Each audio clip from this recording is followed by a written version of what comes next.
Good evening, ladies and gentlemen. We call to order the meeting of the Board of County Commissioners on this Tuesday, July 12th of 2022. We thank you for your presence as we get underway for our meeting today. At this time, we want to recognize Commissioner Dozier and that she might introduce our invocator. Commissioner Dozier. Thank you, Mr. Chair. Can you hear me all right?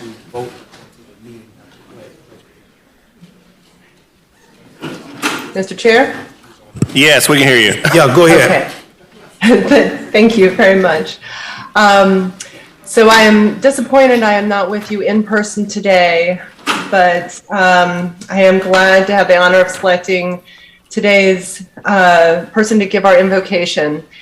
And this is significant for me. This is, after 12 years, will be the last time that I select someone to present the invocation.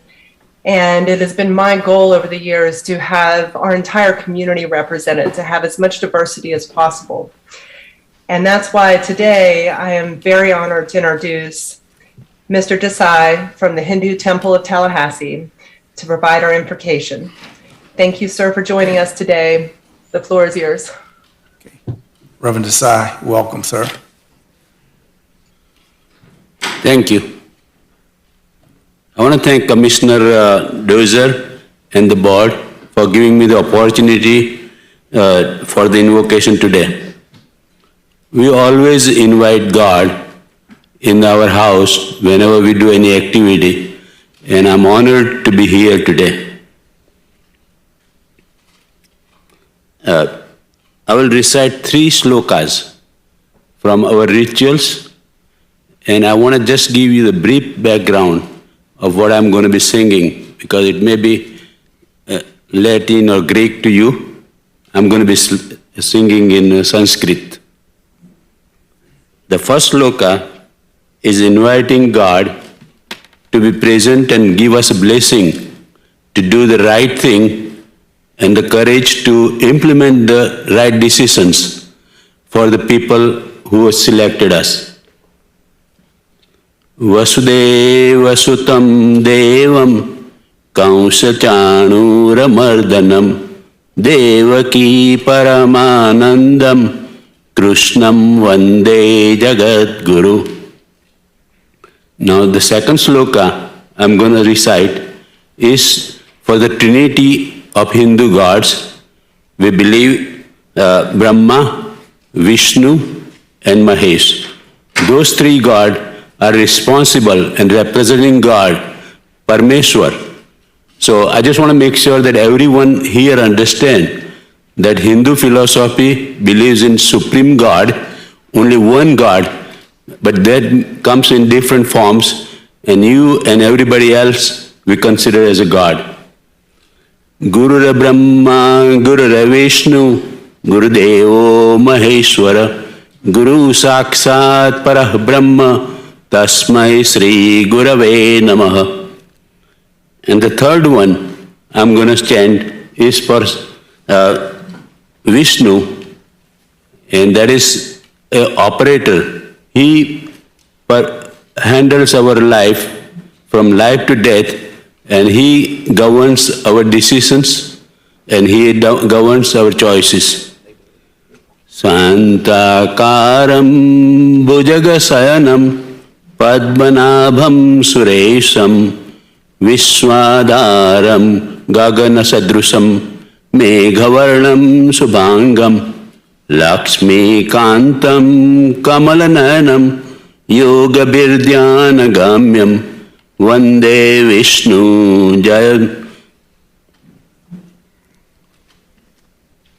Okay.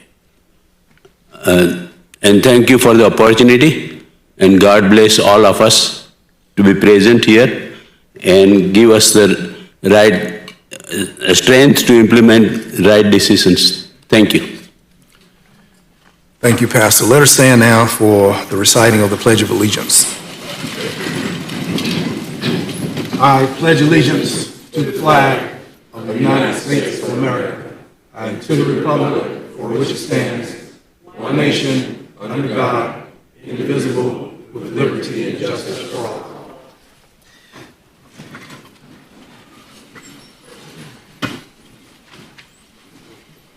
you again, Mr. Desai, for the invocation. At this time, we recognize the Vice Chairman Nick Maddox for the presentation of the Neighborhood of the Year Awards.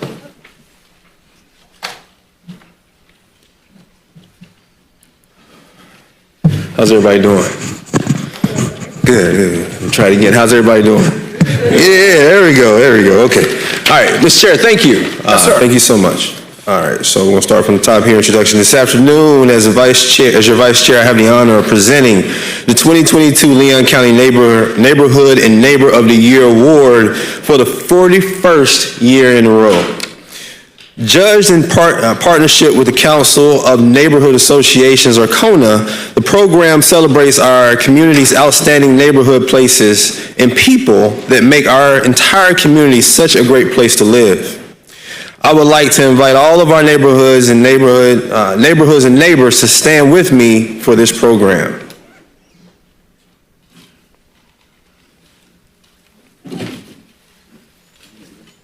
And Ms. Henry, y'all come on up here.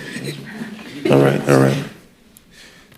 They didn't think he was gonna make it, so they scratched that part out. So I'm gonna read that part again. Before I recognize this year's winner, I want to invite Christine Henry from the CONA to the podium for a few remarks. Thank you for making it, Ms. Henry. Thank you, Commissioner Maddox. Greeting, commissioners, and all of our guests and all of our public servants here. We are so pleased to be once again able to partner with the county to recognize neighborhoods. I have here our dear sir president who will give comments following me, but we definitely appreciate the partnership and look forward to continuing it in the future to raise up and to lift up and to build capacity for neighborhoods throughout Tallahassee, Leon County. Good afternoon. And I would really like to thank our commission, Leon County, for continuing this great tradition, showcasing the best in our neighborhoods. When you look at a community, it's a patchwork of neighborhoods. And when those neighborhoods are great and they thrive, so does the community in which we're located. So we're absolutely happy to continue this partnership. And congratulations to all of this year's winners in advance. All right, thank you. Now, on to the show and the county's 4 awards. Small Neighborhood of the Year. This year's Small Neighborhood of the Year embraced Leon County's natural beauty by planting native flowers and building wooden walkways to ensure all residents were able to access the nearby forest and spring. I am proud to present this year's award to the Blairstone Forest Community Association, and let's give them a hand.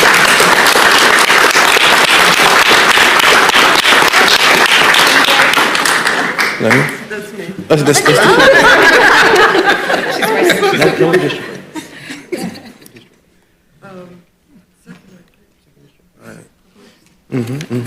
You want to come up and say a few?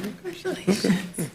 I just want to say I'm the vice president of the Homeowners Association at Blairstone Forest, and I've only been there a little over a year, but we strive to keep the community native, and we try to keep invasives out, which is also important, but we're also a good neighborhood, and we watch out for our neighbors, so it's been an honor to live there, and it's an honor to accept this award. Thank you so much.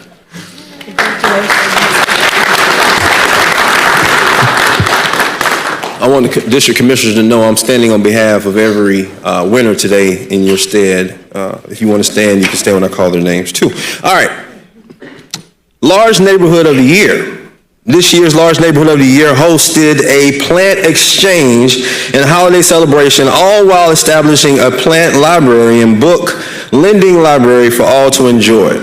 Together, the residents developed a paving plan so that the roads in the neighborhood would be paved on a regular schedule.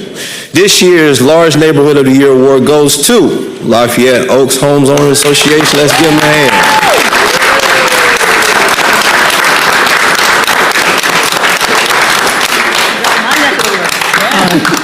We appreciate the recognition.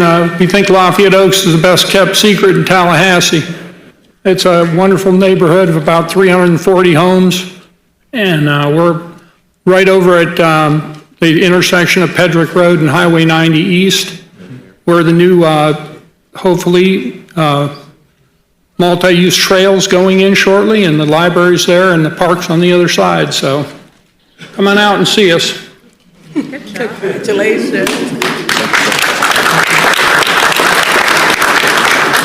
The Unincorporated Neighborhood of the Year. This year's Unincorporated Neighborhood of the Year created a new website to keep their residents informed, install pet waste collection sites at the neighborhood entrances, and help facilitate the creation of an ADA-accessible sidewalk extension on Walden Road so residents of all ages and abilities can cross the street safely. That's pretty awesome.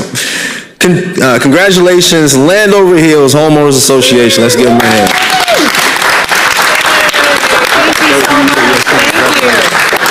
Thank you so much. We had a big year out there. We've had traffic calming, we've had the Amazon Center, we've had our ADA road, and we've done some nice things out there. So I accept this on behalf of my wonderful neighbors who work with us and make it all happen. So thank you for this process. The application was fun, easy to do, so that's always good to know, and we look forward to many years of being a neighborhood of the year.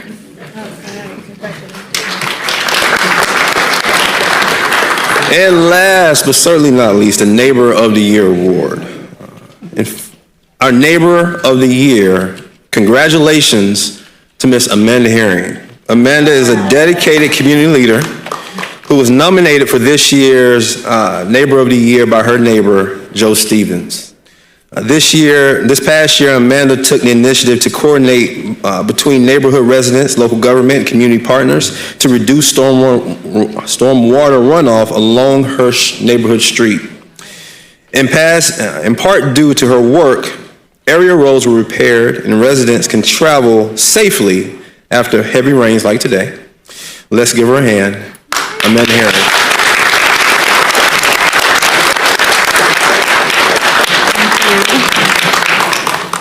It is definitely an honor to accept this award. I never would have thought in a million years that I would be recognized as a Neighbor of the Year. And it took a lot of work and also being able to reach out to my commissioner, Rick Minor, who graciously came out and sat with us and listened to us, and actually, every time I asked a question of someone in his office, I would always get a response. So it was just not me. It was also Mr. Minor, Commissioner Minor, as well as my neighbors, Joe, and all of the others, my father. So I truly, truly thank God for the opportunity to be a neighbor and a great neighbor. And again, we're still working. We're still working because we're deep out in the woods. And as I said before, it's like we're hidden. But it takes small voices sometimes to whisper to the right people. So thank you all.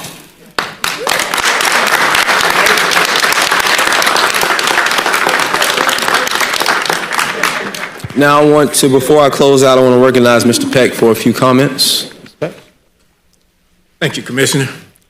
You know, we have some great neighborhoods in Leon County.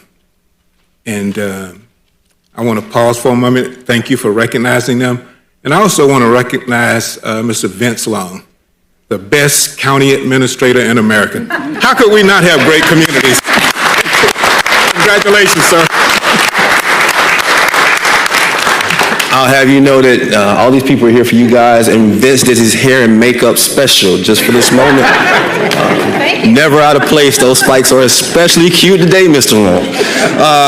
Thank you all for this year's amazing winners and your commitment to building our community. We look forward to another exciting year for all of our Leon County neighborhoods. Now let's take one big group picture, maybe in front of the commission. That's okay? You guys want to come up front? My commissioner was here today.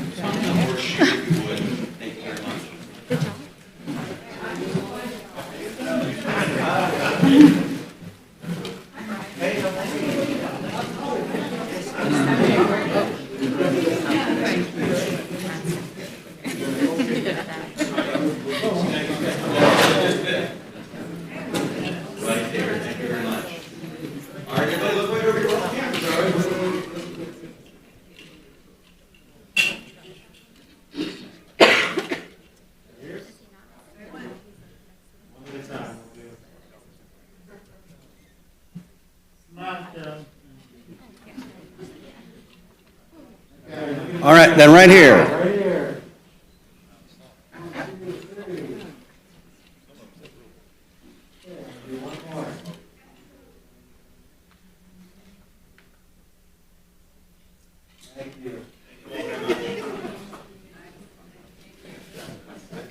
Neighbors, before you all disband, I wanted to allow our county commissioners to, if they wanted to offer a word of commendation. I need to say that the at-large commissioner, Madam Attorney, actually stood up for the large neighborhood, and I thought she represented all of us. But for some reason, she stood up on one of those presentations, and I need her to please tell us what that was about. Commissioner Cummings, we'll start with you. Thank you, Commissioner Proctor, and to all of you that are here this afternoon. I certainly want to commend all of the neighborhoods. You guys do a tremendous job because of your hard work. Our neighborhoods are safer, they're innovative, and we certainly recognize that it's not just something that you do every now and then. You do it every day. I stood up because I certainly want to recognize my president of my neighborhood association, the large neighborhood award of the year, Lafayette Oaks, where I've lived for 32 years.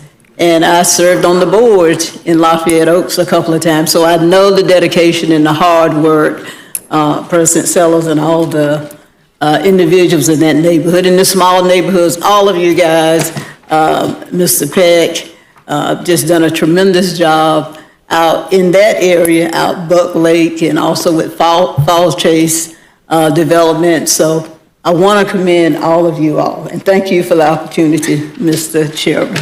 Yes, ma'am. Commissioner Minor, was your neighborhood recognized this year? We have the honor of having Amanda Herring as our neighbor of the year. Okay. So very honored to have Amanda in District 3. I'm going to do something silly. We've got 5 districts in Leon County, and they're all special in their own way. District 1 is where you get things done. District 2 is where I don't know that one. District 4 can't be more. District 5 is where you go to be alive. But District 3 is a place to be. Oh! So I gotta say it. I'm gonna have to rule it out of order. and with a neighbor like Ms. Herring, and with her neighbors and all the neighborhoods in District 3, as well as all the other 4 districts in the county, this is a very special place, Leon County, because of the neighborhoods that we have.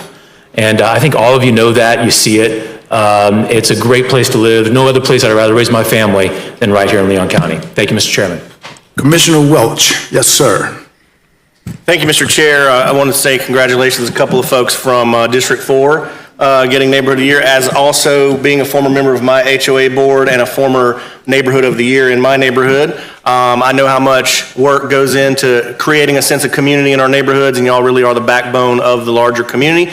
And I wanted to acknowledge that Lafayette Oaks is in District 4, so Commissioner Cummings comes to me whenever she has any problems in Lafayette Oaks, and I take care of those for her gladly. Well, now we know we have 2 county commissioners that gave a little weight to, okay. Mr. Vice Chairman. Thank you, Mr. Chair. As I said, I'm so excited for those neighborhoods and neighbors that were honored today. I think especially what was special to me was to see the diversity across the neighborhoods and the neighbors that were recognized today. You had black, you had white, you had male, you had female. And it's really a cross-section of what our neighborhoods and our county is really about. So that's really special. And I whispered to Ms. Herring, since she's the neighbor of the year, and she has agreed that we're gonna have a barbecue at her house on Saturday. Mom said she's gonna cook. Everybody has just bring drinks and ice. Was it 1 o'clock or 2 o'clock? We're doing 1:30. Okay. Yeah. But no, seriously, this is a special moment. I love doing this every single year. It shows just how much of a community that we are, to be able to celebrate our neighbors in our neighborhood. So congratulations to those winners, and I look forward to doing it again next year. Thank you, Mr. Chair. Okay, Commissioner Dozier. Thank you, Mr. Chair. Great comments so far. Congratulations to everyone. Mr. Vice Chair, I agree, and I think this has happened for a number of years now. We just see the incredible diversity and how many people are active in their neighborhoods, and we recognize how important that is. I do have to say, though, that 2 of the 3 neighborhoods are in District 5. And Lafayette Oaks is just on the border and enjoys a lot of amenities. I heard they want to be in that District 5, though. That they want to be. I think my guess would be that they enjoy representation from 5 and 4, so they're happy with a lot of attention. And so I want to congratulate everyone, Ms. Herring for sure, Lafayette Oaks, and particularly I'm going to focus on the District 5, Blairstone. Congratulations, and for Landover Hills, for Jane Greenfield. This neighborhood is one of those that is incredibly active. We see a lot of those, but they also work so closely with our staff. The traffic calming, the sidewalks, other things like that. I just really want to give them an extra appreciation for how constructively they have worked with county staff to address some of these big challenges, and that is always appreciated, and it helps us work more efficiently on your behalf. So that's it, Mr. Chair. Thank you for the opportunity, and congratulations to everyone. Very, very good. Thank you, Commissioner Dozier. Indeed, to the Kona organization, our commission enjoys so very much your leadership, Ms. Henry, Mr. Peck, magnificent job. It's the energy that you pour into, as well as across the breadth of our community. And he was not playing. Commissioner Maddox gets excited about the neighborhood stuff. That's why my name was down, but I knew he'd be mad at me. His jaws would be hard as rocks, and he wouldn't even speak to me. That's why I had to let him go ahead and, do that part. I just read better than him, y'all. Don't believe that. That his timing on that, because next is my time to read, so you didn't have to set me up like that right now. So we thank you, Kona. God bless you. We would ask if you would please, before you disperse, if you would please remain here for a very special presentation, which I think you will be exceptionally proud of. I'm going to ask at this time if our county's administrator, our administrator, but your administrator as well, would please join us now for, I have a special seat today, y'all, and a very special seat. And I'd like for him to please join me down on the floor, if you would.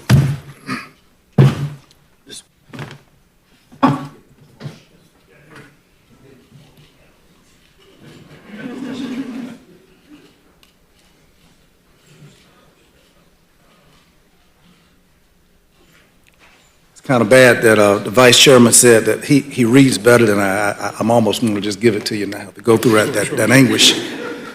This is a very special moment, and terribly excited, truly honored. I saw today we had elected officials, if you're in the building, would y'all please stand? Former officials elected, Commissioner Richardson, Mayor Pro Tem Mayor Daley, our property appraiser, former county commissioner, Hakeem Akiyami, Commissioner Lindsay, she's not saying that, and Commissioner Turnbull. Did I miss any commissioners, county commissioners? Well, you have certainly a special Chairman Jones, School Board Chairman Darrell Jones, and if I've overlooked, please charge it to my, where are you supposed to charge it to?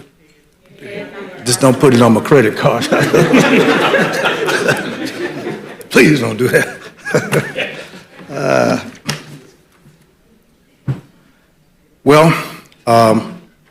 We've done these things 1,000 times, and out of all the standing here in this moment, never one quite like this.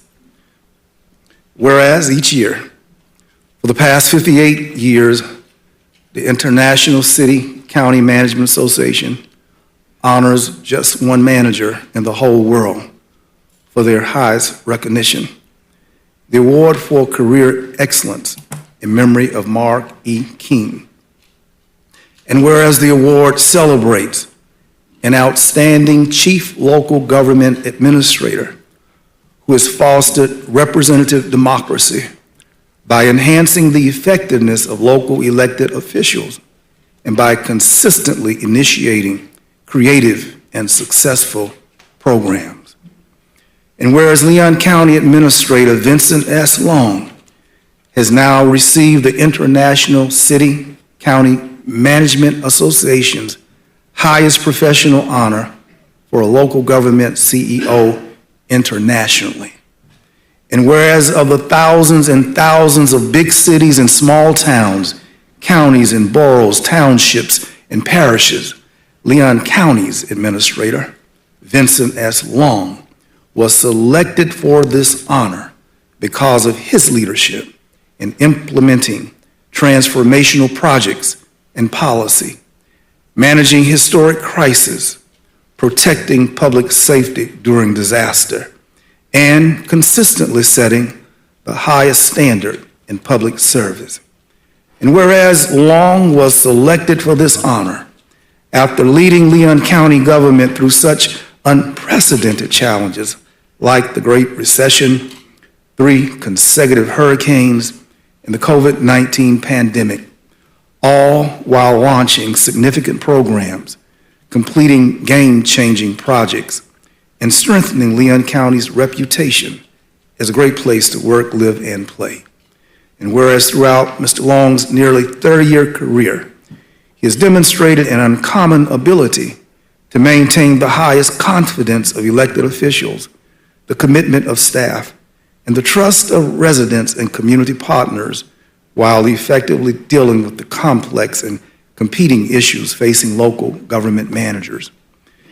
And whereas our county of Leon is blessed with Long's guiding hand, establishing an organizational structure and a culture that is guided by a strategic vision that is in a constant state of becoming more resilient year after year. And whereas under Mr. Long's leadership, Leon County continues to set the standard in public service, professionalism, innovation, and integrity. And whereas now the world recognizes that Leon County has the top executive on planet Earth, on this day, we could not be prouder of our administrator and all the men and women of Leon County government who serve and who contribute to our county in myriad ways under the leadership of our administrator, Vincent S. Long. Now, therefore, thought we were going to get to that part right there. Now, therefore, be it proclaimed by the Leon County Board of County Commissioners, Leon County, Florida, that we honor and celebrate Leon County Administrator Vincent S. Long for earning the 2022 International City County Management Association Award for Career Excellence, presented this 12th day of July 20 and 22, signed by each of your county commissioners, Mr. Long, and we congratulate you. God bless you.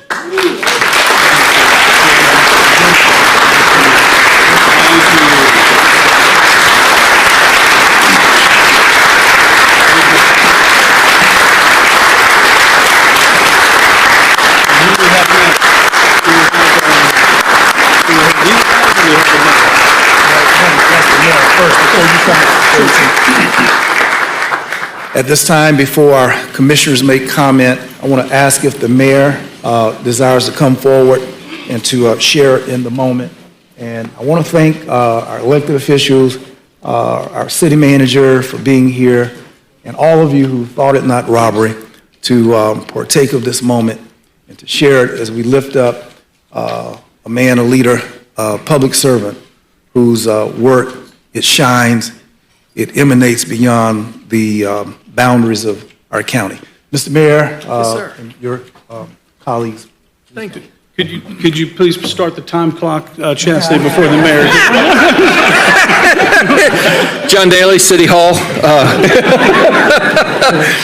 Thank you all. Mr. Chairman, thank you so much for the invitation to come. I do apologize. I am in my physical therapy dress today, Mr. Long, but nonetheless, it does not take away from the importance.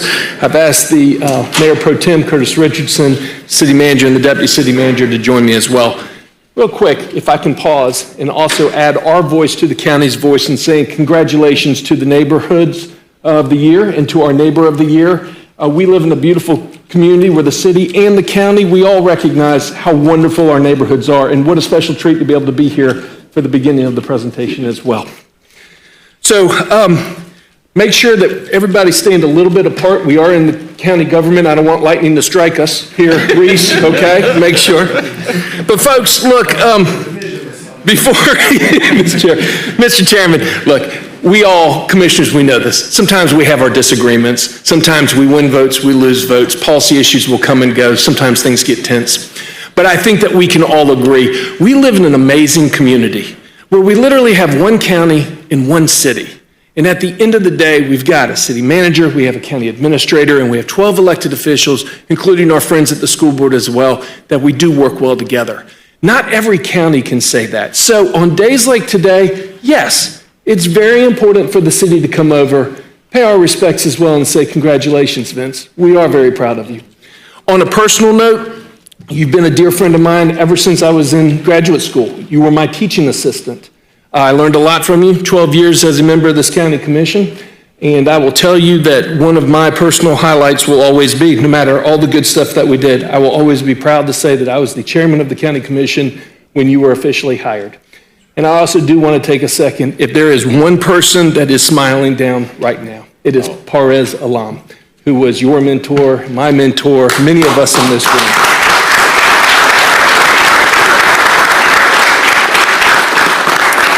Mr. Chairman, for the sake of brevity, I'm not going to read the entire proclamation. There's some similar language, but we are going to make sure that we get the gist from the governing body of the City of Tallahassee, a proclamation. Whereas Leon County Administrator Vincent S. Long, a nationally recognized local government CEO, known for his fiscal, strategic, and operational expertise, has now received the International City-County Management Association's highest professional honor for a local government CEO internationally. And whereas each year for the past 58 years, ICMA honors just one manager in the whole world for their highest recognition, the Award for Career Excellence in memory of Mark E. Keene. And whereas the award celebrates an outstanding chief local government administrator who has fostered representative democracy by enhancing the effectiveness of local elected officials and by consistently initiating creative and successful programs. Now, therefore, I, John E. Daly, by the authority vested in me as the mayor of the City of Tallahassee, do hereby recognize Leon County Administrator Vincent S. Long for earning the 2022 City-County Management Association Award for Career Excellence, read into the record in front of each and every one of you, signed by my signature, John Daly, dated July 12th, 2022. Mr. Long, congratulations.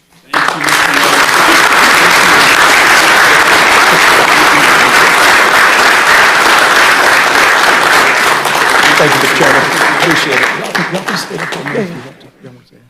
I wanted to also to invite the chairman of the school board that he would please join us, make sure he's in that photo op, because as the mayor said, our local government, we work interactively, and we're all serving the same people. Actually, we represent the same taxpayers and all of that. Mr. Vice Chairman, is the school chairman got 3 minutes too? Is that? I don't know, he like to talk a lot, I might give him. That's why I was trying to get a second before we gave him that shot. Go ahead. We'll let him talk. Well, as I'm often known to say to the commissioners and to all assembled here, I am deliciously proud to join our county administrator and stand here on behalf of my colleagues on the Leon County School Board, our illustrious superintendent, the Honorable Rocky Hanna, as well as the 35,000 students and 4,500 faculty and staff of our Leon County School Districts. Our Leon County School District is comprised of more than 50 sites. But what is important is that to each of those sites, it is a necessary infrastructure, both roads and paths and sidewalks, that are necessary for our children to arrive at our schools safely. I am grateful to this administrator because he has set as a priority the safe transportation of our children to sidewalks that are adjacent to our schools. And because of that, we live in a community whereby all of our jurisdictions work cooperatively, and I want to thank him most specifically for being a champion for our children. Congratulations, sir.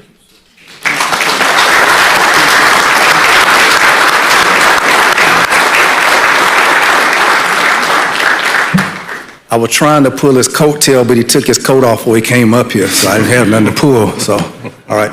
Commissioners, you work, you evaluate. The world has found out what we already knew. But if you'd like to take an opportunity to go around the dais, start on Commissioner Minor, Commissioner Welch, Cummings, Maddox, and Commissioner Dozier, that we will give each of you that moment. Thank you, Mr. Chairman. You know, Vince, I really wish the county had not given you a proclamation. I really wish that the mayor hadn't given you one, because I know where those two proclamations are going. They're going to go on the wall of your office in a prominent place. And whenever I'm in for a meeting briefing and we have a disagreement on something, you're just going to smile and point to the proclamation. You guys think I'm joking, right? No, I am. I've said this before. Maybe some of you heard it. I have thought for a long time, since I got here in 2018, that our county administrator is among the very best in the state, probably the best in this state. What I didn't realize was that he's the best in the entire world. We are very grateful. For folks that are watching at home or here in the audience now, let me tell you, as someone that has worked with this man for 4 years as a county commissioner, let me tell you how lucky we are to have Vince Long and the team that he has hired and cultivated working to make Leon County the place that it is. So Vince, thank you for everything you do. We're grateful and looking forward to many more years. Thank you, Mr. Chairman.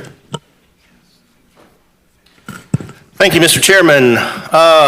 Well, Mr. County Administrator, I've only known you for about 18 months, right? I mean, truthfully, really, I only known you for about 18 months. And at first glance, you would think that Vince Long and I don't have much in common, right? He has good hair. He dresses well. He's smart.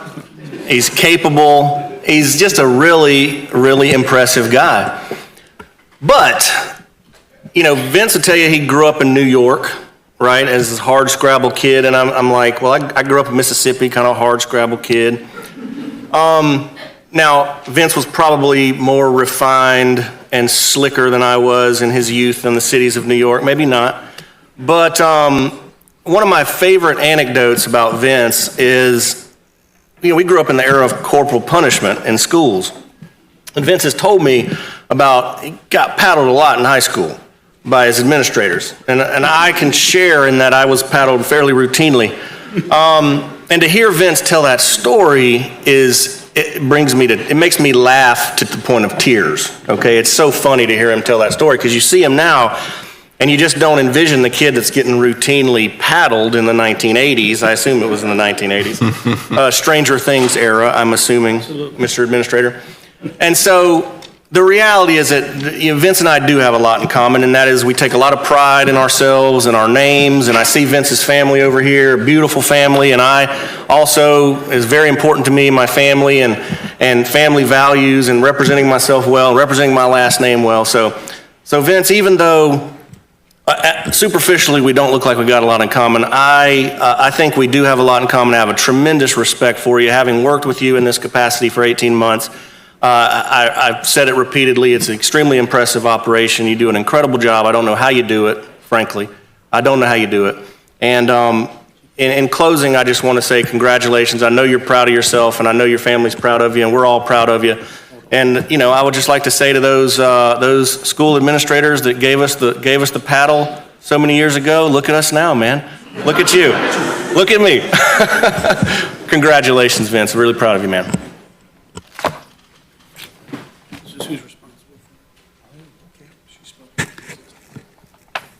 Thank you, Mr. Chair. Acknowledging all the elected officials that are here and all the citizens that came out for this grand occasion.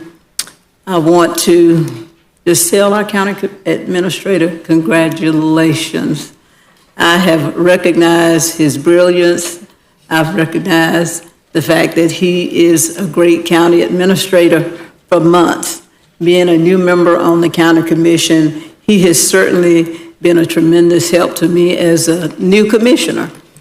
And he told me that I spoke this particular award and acknowledgement in existence because a few months ago, sitting right here, I told him that he was the greatest county administrator on planet Earth. So he told me, well, what I need you to do now is speak into existence a winning lottery ticket. But seriously, I spoke it from the heart. He has really been a tremendous assistance to me, and I hope that the citizens of Leon County just recognize what a jewel that we have in our county administrator.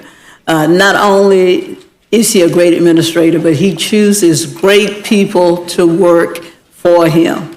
And I want the citizens to know that we meet one-on-one with him, but he always has the best interests of Leon County and the citizens at the forefront. He truly loves Leon County. I'm pretty sure that he will be getting offers No, he won't. to go to other counties, offers to go to other cities, and he just might accept some of those offers. Even if he does, I know, and I want the citizens to know, that he loves what he does. He puts citizens of Leon County first. He puts the county first in all the decisions that he makes and in all the recommendations that he brings before this commission. I respect him very highly. I appreciate his family's support because he puts in long hours here at the county. However, it's paid off. It's come to fruition, come full circle. Congratulations. And the commission, my chair is telling me to be quiet. He's telling me to cut it short. But it's very well deserved. And I know that we recognize it here at the county level, but boy, it's recognized state level and around the world. So it's a tremendous honor. Thank you very much for being a part of Leon County government. Thank you, Mr. Chair. Mr. Chair, I'm gonna take my time, so don't shush me. All right. I remember when our former county attorney, Mr. Herb Thiele, won. He was the president of a worldwide organization. And I went and had a conversation with Vince and talked about how good it was and all that kind of stuff. And he said, watch this. And now he's just, just the man over everything. I think we have to recognize how much time and effort it takes to become what Vince Long has become. If you think about it, it's not just the United States. We're talking about the whole world. In the sacrifice that you have to make to become that, but not just the sacrifice he has to make, the sacrifice his family has to make for him to become that. Ms. Long, I thank you so much for sharing Vince with us for almost, 30 years now? The late nights, the times that he probably missed a few games for the kids, the time Don't remind him. Don't say that. The time that you had to put in while he was putting in here, you are the real star now, so we appreciate you, and thank you very much for what you did for the county by letting us borrow this man for as long as we have. Secondly, I think that we're recognizing Vince, but if you think about where he came from, where his education was and where his career lied, I like to thank every single one of you that's sitting out there, and every single person that's had an influence and touched Vince Long's life. Vince Long went to Florida State in undergrad. Vince Long went to Florida State in graduate school. Vince Long taught at Florida State at graduate school. His career has been at Leon County this whole career. You produced the world's greatest county administrator.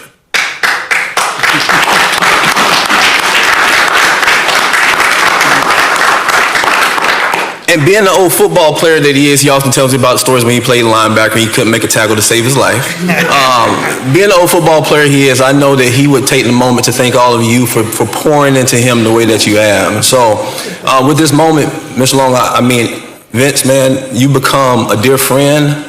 You become a model of what good, solid policy and county government and leadership looks like. You continue to build around you a team that, as people come out, you just groom others to come in and really step up to the plate and get things done. As I said earlier, Parez alum will be super proud of what you did. You took the motto of good to great. Parez was a great leader because he helped groom and produce Vince Long, who took his vision to another level. So this is also a testament to him as well. And so I look forward to many years. And if you ever try to leave, we know where you stay. So there will be no Christmas trees out in front of your house. But look forward to many years and you retiring as our county administrator whenever you decide to ride off into the sunset. And to his Robin, Alan Rosenzweig. Has probably been here a little longer, but has been by his side the whole time and helping him become the world's greatest. Congratulations to you as well.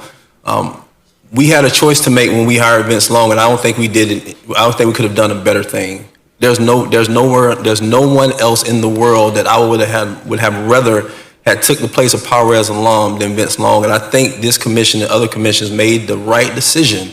And it's being solidified here by having that young man be our county administrator. So proud of you. Look forward to whatever else you're going to do here in Leon County. Thank you, Mr. Chair. Thank you. I think we just got disconnected from Commissioner Dozier, so therefore we're going to move on. No, sir, I'm here. Oh. You were trying. You were really hoping. I see what you're doing. Okay. Building on what has already been said, I will not repeat all of it. Congratulations, Vince. Well-deserved honor. I concur with everything that has already been said. So to add to that, other than, I'm with the vice chair. If the spikes are especially cute today, that's not a descriptive I've heard before. So I'm just saying, I really, makes me want to be in there with you even more. But you are someone who is willing to tackle the tough issues head on. We have seen that. You look for innovation. You are open to new ideas, to a point sometimes, but you are open to new ideas. And we have had lots of good debates over the years. But if I could add one thing, in the shot here, I've seen over your shoulder a few times Eric Poole from Florida Association of Counties Government and the Institute for County Government. And I'm not sure if others are there from FAC, but I wanted to mention them because your recognition now from the ICCMA is part of what I hear all the time as I'm currently chair of the Institute for County Government.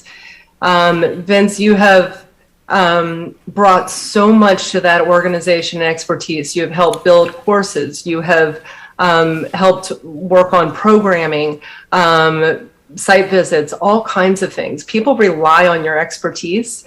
And they value that. The recent Florida Association of Counties conference, I heard it from a number of people, and that was before they knew about the award, of course. So you're not only getting recognized for what you do within the county, but you support all of the counties around the state, and truly appreciate that, and it's appreciated by people throughout the state. So thank you very much, and congratulations. Very good. Thank you, Commissioner Dozier. I want to recognize the Long family, if you all would please stand. Let's give them a hand.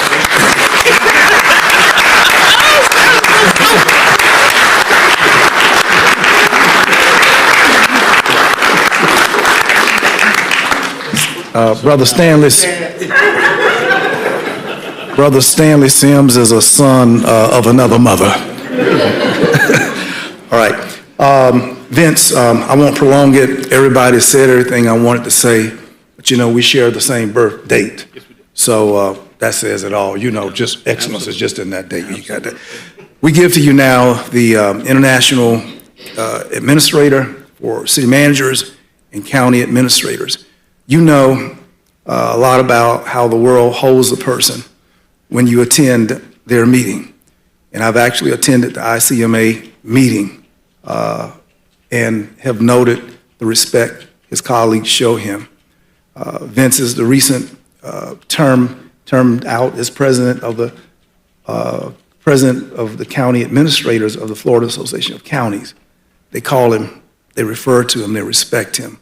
It's when you leave outside of this house and you see the reverence that others show him, you're like, oh, that guy, him? Why they looking up to Vince like that? You know, But he's a great leader for our community, and we love him. And if we have to put another ring on his finger to let him know we're serious about it, how much them things cost. Well, anyway, Vince, we love you. Don't try to sneak out of here. All right, let's give Vince another hand. Vince, your moment. Thank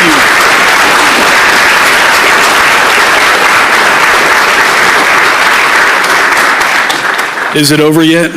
No. Thank you. And thank you, Chairman and Commissioners, for the kind words. You know, hearing those proclamations, they somehow sounded even better than when I wrote them. And sincerely, Mayor Daley, Chairman Proctor, thank you very much for that.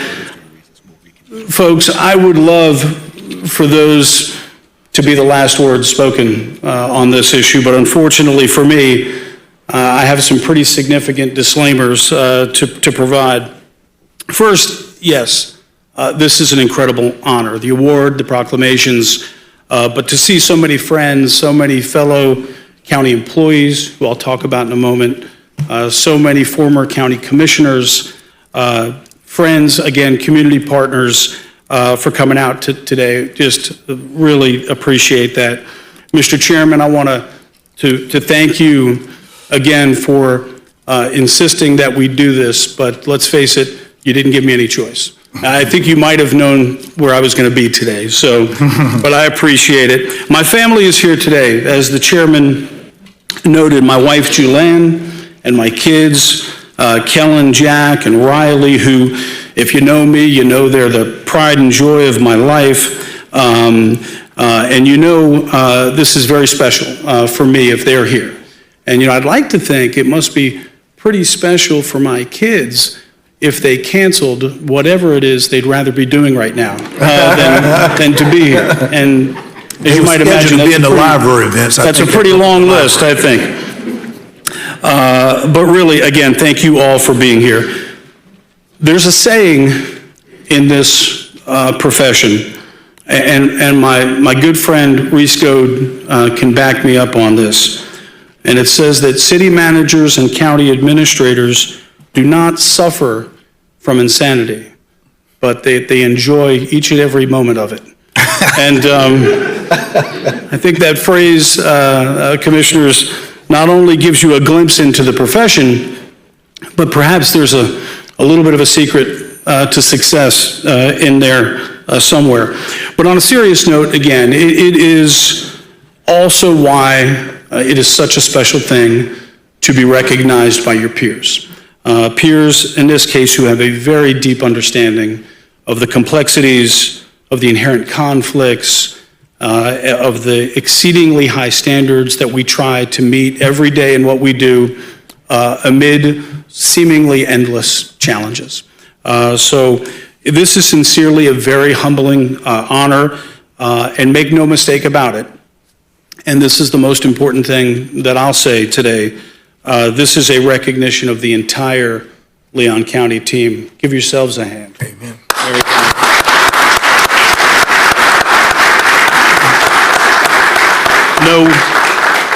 No doubt about that. But I was thinking about this, and if you want to know how I really feel about this recognition, if you want to know, again, how I would to sum all of this up, it's simply this. When you consider the family that I have, and the endless inspiration that they provide to me each day, when you consider the team that I have here at Leon County, and the entire team throughout this organization, but names that I have to say, at this time, like Alan Rosenzweig and Chastity Osteen, and rock stars of the caliber that only need one name, like Wanda and Ken and Shankton and Andy and Nikki and Chad and Barry and Maggie and Brent and Stephanie, most importantly, and you all know the list goes on and on and on. And when you consider the board that I have and the support that you all provide, without which, frankly, no measure of success would be attainable in this profession. When you consider all that, the way I see it is that if this award existed and I were not in the conversation, then that could only mean that I was coming up short on my end. And I couldn't let that happen. My parents wouldn't allow that to happen. As a matter of fact, my friends wouldn't let that happen, and my neighbors and anybody I run into the grocery store would not allow that to happen, as you all know well. So I want to thank ICMA for this honor. I want to thank my family, so many friends and partners, and I want to thank this board, importantly, for your support. And I want to be the first, not to thank, but to congratulate, again, our entire county team on this award. I will be accepting it in September on their behalf. So again, commissioners, thank you. And Mr. Chairman, lastly, I want to give you a special thanks for making me do this tonight. Amen. Thank you all. Appreciate it. Vince Lowe!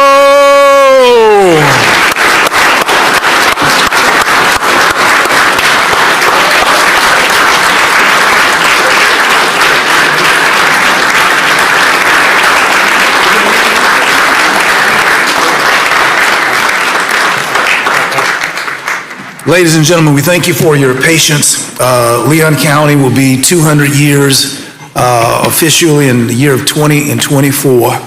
And during that time, we've never had such distinction to come to our community in this form. So we thank you for your patience. It was worth celebrating. It's taken a long time for it to arrive. Those things being said, we want to recess now. I believe some cake has been prepared and some punch has been prepared and some goodies are out there. And we want also for our former commissioners, our city commissioners, our school board chairman, and all elected officials, please come forward to join us around, Matt, is it the circle? Yep. Around the horseshoe. And we're going to do a little photo opping. Others may feel free and you're welcome to the refreshments that have been prepared for this purpose. Recess until 4:16. As we resume our county commission meeting, July 12th, a very special day here in Leon County, we pause to celebrate our county's administrator for being recognized as the International County Administrator Manager for the year of 20 and 22. If you missed it, please roll back the film. Make sure that you capture this extraordinary award that has been afforded to our county administrator, Mr. Vince Long. A great moment. Again, we commend you, Vince. We thank you, and we congratulate you. An award well earned, and may God continue to bless your career.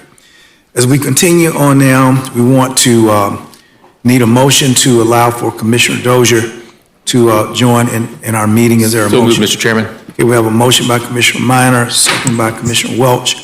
Point of order, Mr. Chairman, you need a quorum. You don't yet have a quorum in chambers. Yeah, there's that. She can't count, no. Okay, all right. Now we have it.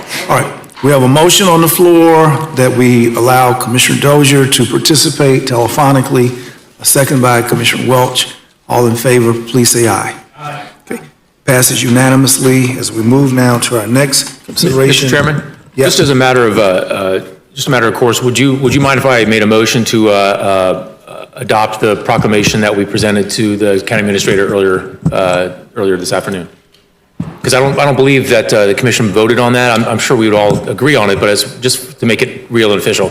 It's fine. I move to have that proclamation. Okay, we got a motion that we adopt the resolution that was made to, and there's a second by Commissioner Welch. Hearing no other discussion, all in favor, please say aye. Aye. Amen, including Commissioner Dozier. Thank you. Ms. Vice Chairman?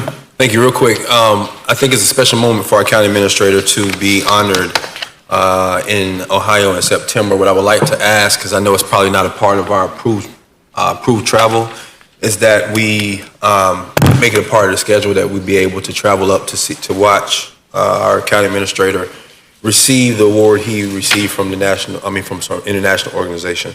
I'll make that motion, Mr. Chair. Okay, we have a motion and a second, but as we're in discussion, I think on page 9 of our agenda, it's scheduled. It is? Anything that is scheduled, we can attend without. Okay, it is approved travel? Isn't that accurate? Okay. Okay, well then I'll rescind that motion. Thank you, Mr. Chair. Okay. I've attended this great conference, and I hope to be able to attend when our county administrator is honored. I hope to be there to be supported.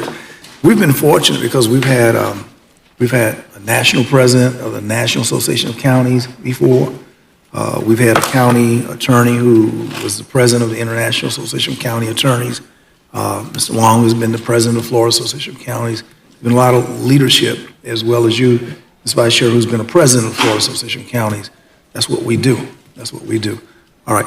As we move forward now, are there any citizens to be heard?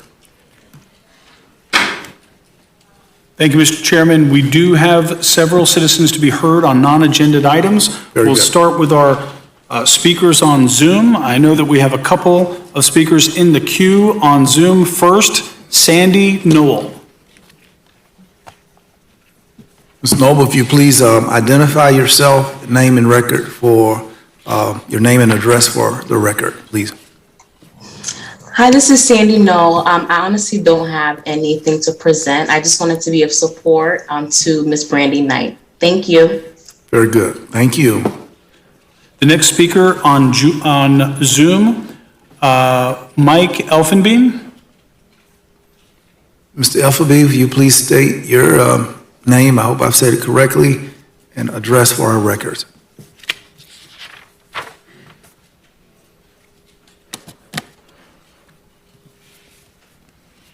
Mr. Elfenbein, if you're talking, we can't hear you. You may have hit a mute button.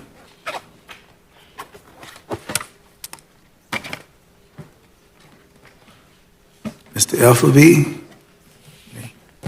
Okay, we may have to come back to him.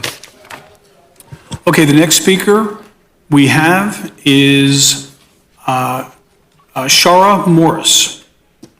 Non-agenda items, Shara Morris. Ms. Morris? Sherry Morris, maybe? Sherry Morris? Reverend Morris. Yes, good afternoon, evening. Congratulations to everyone that received awards. And, but my agenda today, I am a resident on Pontiac Drive. I live at 2422 Pontiac Drive in Tallahassee. Country Club was in my backyard, so to speak. And there were several times where we had to call the police for noise problems. My husband works for Greyhound, and he gets home, you know, at different times, so he needs to rest. And it was like a big noise thing. The reason why I'm saying that is because I was curious as to what is going to become of Country Club, because if it's going to be I heard that it was going to be residence for college students. You know what I'm talking about, Country Club, that area back there, South City? Those new apartments. Yeah, well, we don't want that over there, because we would be calling police all the time. Right now, it's very quiet. It's a quiet neighborhood. It's a very modest neighborhood, but it's a very quiet neighborhood since South City isn't behind there. And so we were just hoping that there would, I just wanted to make it a matter of record that we, my husband and I, and the neighbors on the street do not wish for it to be a college town back there. I also heard that it would be a nursing home. back there. Now, that'll be fine, that'll be, acceptable. I have grandchildren. We have 12 grandchildren, and we like for them to play in the yard and not be, you have to always watch your children, but I don't want to have to really micromanage my children playing in my backyard because it's, college kids in the back doing, whatever. My other issue is that the street between, on Orange Avenue between Jim Lee and South Monroe, those trees need to be cut up because sometimes children cross the street in between. They step on that median and you can't see them. The street further up on Orange Avenue, the trees are cut up where they're, with the branches, are clear and you can see what's, someone wanted to cross the street. Also, my other thing is that I would like to keep some of our college graduates in town. They come here, they get their education, and they leave. What are we going to do about keeping our students here so that they can be good representatives for the children in the neighborhood that, that we live in? That Pontiac Drive, including Appalachia Ridge, but I live on the other side. Okay. Thank you. Okay. Ramars, I want to thank you for those comments, and we also would want for you to consider the city commission as well as to reach out to the noise ordinance applicable in that area. We're preempted by the city's ordinances, and they do have a noise ordinance which their jurisdiction trumps ours over in the area you're speaking to. But thank you for sharing those comments. Our next speaker. Mr. Chairman, that concludes our speakers on non-agenda items. Okay, Commissioners, we've heard from our speakers, and we thank each of them. Is Mr. Efferly, did he ever join us? Ms. Efferly? I will check back in, calling one more time. Mike Elfenbein. Mike Elfenbein, if you're on. I am Okay, on. Thank you very much for the opportunity to speak. I had hoped to speak on agenda item number 22. You all have a Lake Munson update today, and so I registered. I don't know if that would be the appropriate time now or if I should reserve my comments for after. Okay, thank you, Ms. Efferly. We will keep you in queue for that item. Commissioners, as we move now to consent agenda items 4, 6, 14, 17, 22, and 23 have been pulled. Is there a motion for the remainder of consent? Mr. Chair, before we take the motion, you want to hear Mr. F&B on 22? Excuse me. 22 has been pulled. Yes. Oh, it has? Yeah, we'll bring him in. I'll make the motion for consent. Okay. All right, we have a motion and a second from Commissioner. Okay, very good. We have a motion and a second. All in favor, please say aye. Aye. Passes unanimously. We come now to agenda item number 4. Thank you, Mr. Chairman, Commissioners. Item number 4 was pulled by the chairman. It is a voluntary annexation of property located at 4075 Centerville Road. You've got the staff analysis before you that is consistent with the review that we conduct pursuant to Florida statutes. You do have a staff recommendation for approval on this item. Happy to answer any questions you might have. Thank you, Mr. Administrator. Commissioners, I pull this item to cite because it gives another bit of evidence, which is proof positive of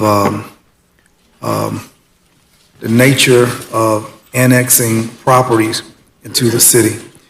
And while this is a voluntary annexation, the landowner, developer, has actually hired a good team to lead the quest for them coming into the city. But one of the things that we note here, this property next to Pemberton Road, if you look on attachment 1, page 2 of 9, you will see Pemberton Road, Pemberton Court, and all back up in there. And if you've ever been out there right before you cross I-10, the last little road before you cross I-10 on Centerville, that's where that community is. I think that what we need is a study to review the annexations that have occurred over the last 20 years. And I am suggesting that that neighborhood just north, outside of the one that's being brought into the city, is a black little community, and they're not lifted up, they're not brought in, but they will be paying for services that will come to the Brim Lane area. And this reminds me of issues you've heard me talk about before, that we have expanded the urban services area, and for whatever reason. You've heard me use the word civic IQ before. And I believe that as you look to see a transformation, an advancement, a contemporary phasing in to a higher level of services that will come in this pocket. But when you're dealing with third generation, fourth generation of families back there who largely live back there culturally because that's where they got to live when they were in the conditions and times that they evolved from. And time has not advanced for many. And for us to assume that they are going to enjoy looking at the new light, the new sidewalks, the transformation of the property next door to them, and they have not. And they may simply not understand what they have to do to be a voluntary annexation. I think there is some civic exposure, teaching, training, reaching out, because I can't think why they would not want the advancements that's going to occur here. This is a black and a white thing.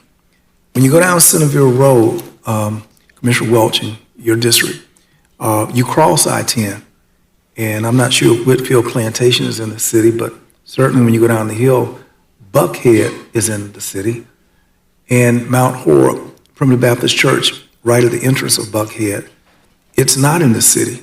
It's a little black church. The city skips over it, and it goes down to Victory Garden Lane, and then the city picks up again. This is the kind of gerrymandering, if you will, of city inclusion. And with this, these people have the right to vote, but the people in Pemberton will remain outside. They may have city utilities, they won't be voting. Let's go down Meridian Road. Meridian Road, the city practices a similar habit. Those on the right side of the street, the east side, in the city. Reverend Fouts, his family, some of the families out there, the black families, they're not in the city. The city's high-pressure gas line coming from Georgia goes through their front yards, but they can't vote, and they don't use and can't receive the gas. And even though Hawks Rise School, I believe it's Hawks Rise Elementary School, right there in Ox Bottom, is there, but they cannot in any way participate in the city. It's called redlining.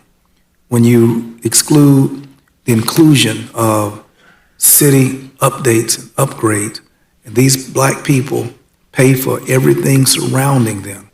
And when you go down Gardner Road, which was recently sold to a developer, and behind those black homes, the Gardner Road, they're a whole new community.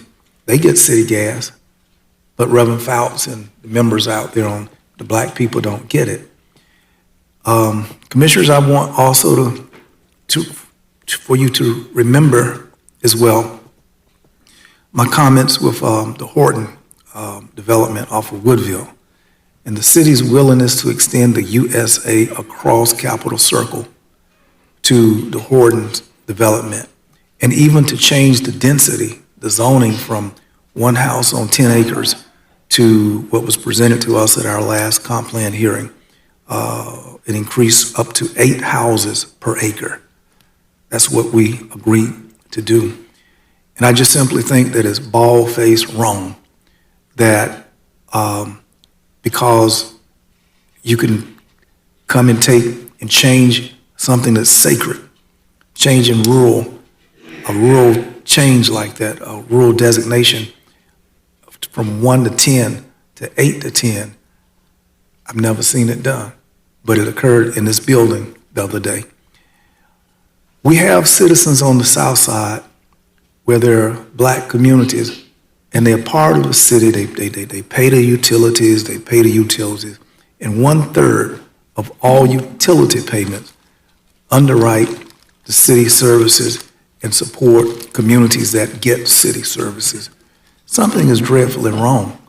And this measure, which we've been asked to just simply accede to, and in the 25 years that I've watched this, I feel reasonably sure in my convictions that city annexation is racially based and driven. Now, they use the technical word of voluntary, involuntary, or did they, da-da-da-da-da-da. The city ain't trying to let black people vote in their city elections. That's why you can't get into the city. Something needs to be done. I think we need to do a study to see the racial pattern of annexations across the east, the northeast, and those people who even live in the USA, but they still can't get a city sewer pipe. They still can't get a sidewalk or light. That's the community we live. We have the county administrator internationally recognized, but he's not the city manager. Maybe we need to send him over there. But we can't get the services that the words on the sheet of paper indicate is supposed to come to people. We can't get it for black people. And that's just the true truth. And I will stand before the judge, the jury, the grand jury, Supreme Court, hell or heaven, to say the same thing. It ain't right, it's not fair. So the city is asking us to support this voluntary annexation, but I pulled it as a matter of conscience. I support growth and development, but as a matter of consciousness, until I can begin to see a seriousness of purpose to provide city services in the south end, in my district. I can't support new services in Commissioner Welch's district. It's grossly unfair, but that's the culture. These are the times. This is the practice, and I wish that we had a study of annexations of these communities. He's specifically based on race and even more specific on economics and so forth. Commissioner Welch. Thank you, Mr. Chair. Excuse me. Just for my clarification, in terms of the utilities, okay, excluding all the other implications that you made, in terms of the utilities, look, I can get with you on, I want my constituents as far as District 4 goes, I'm very familiar with those areas, Meridian Road and Centerville Road. Yeah, I'm all for my constituents getting access to the utilities as efficiently and as best they can get them, okay? So I can walk with you on that if you want to ask but my clarification question for the county administrator is essentially this. The parcel we're talking about, and I understand you're not necessarily targeting this parcel that we're talking about, but in terms of the process, this is a voluntary annexation. The builder's asking the city to be annexed into the city.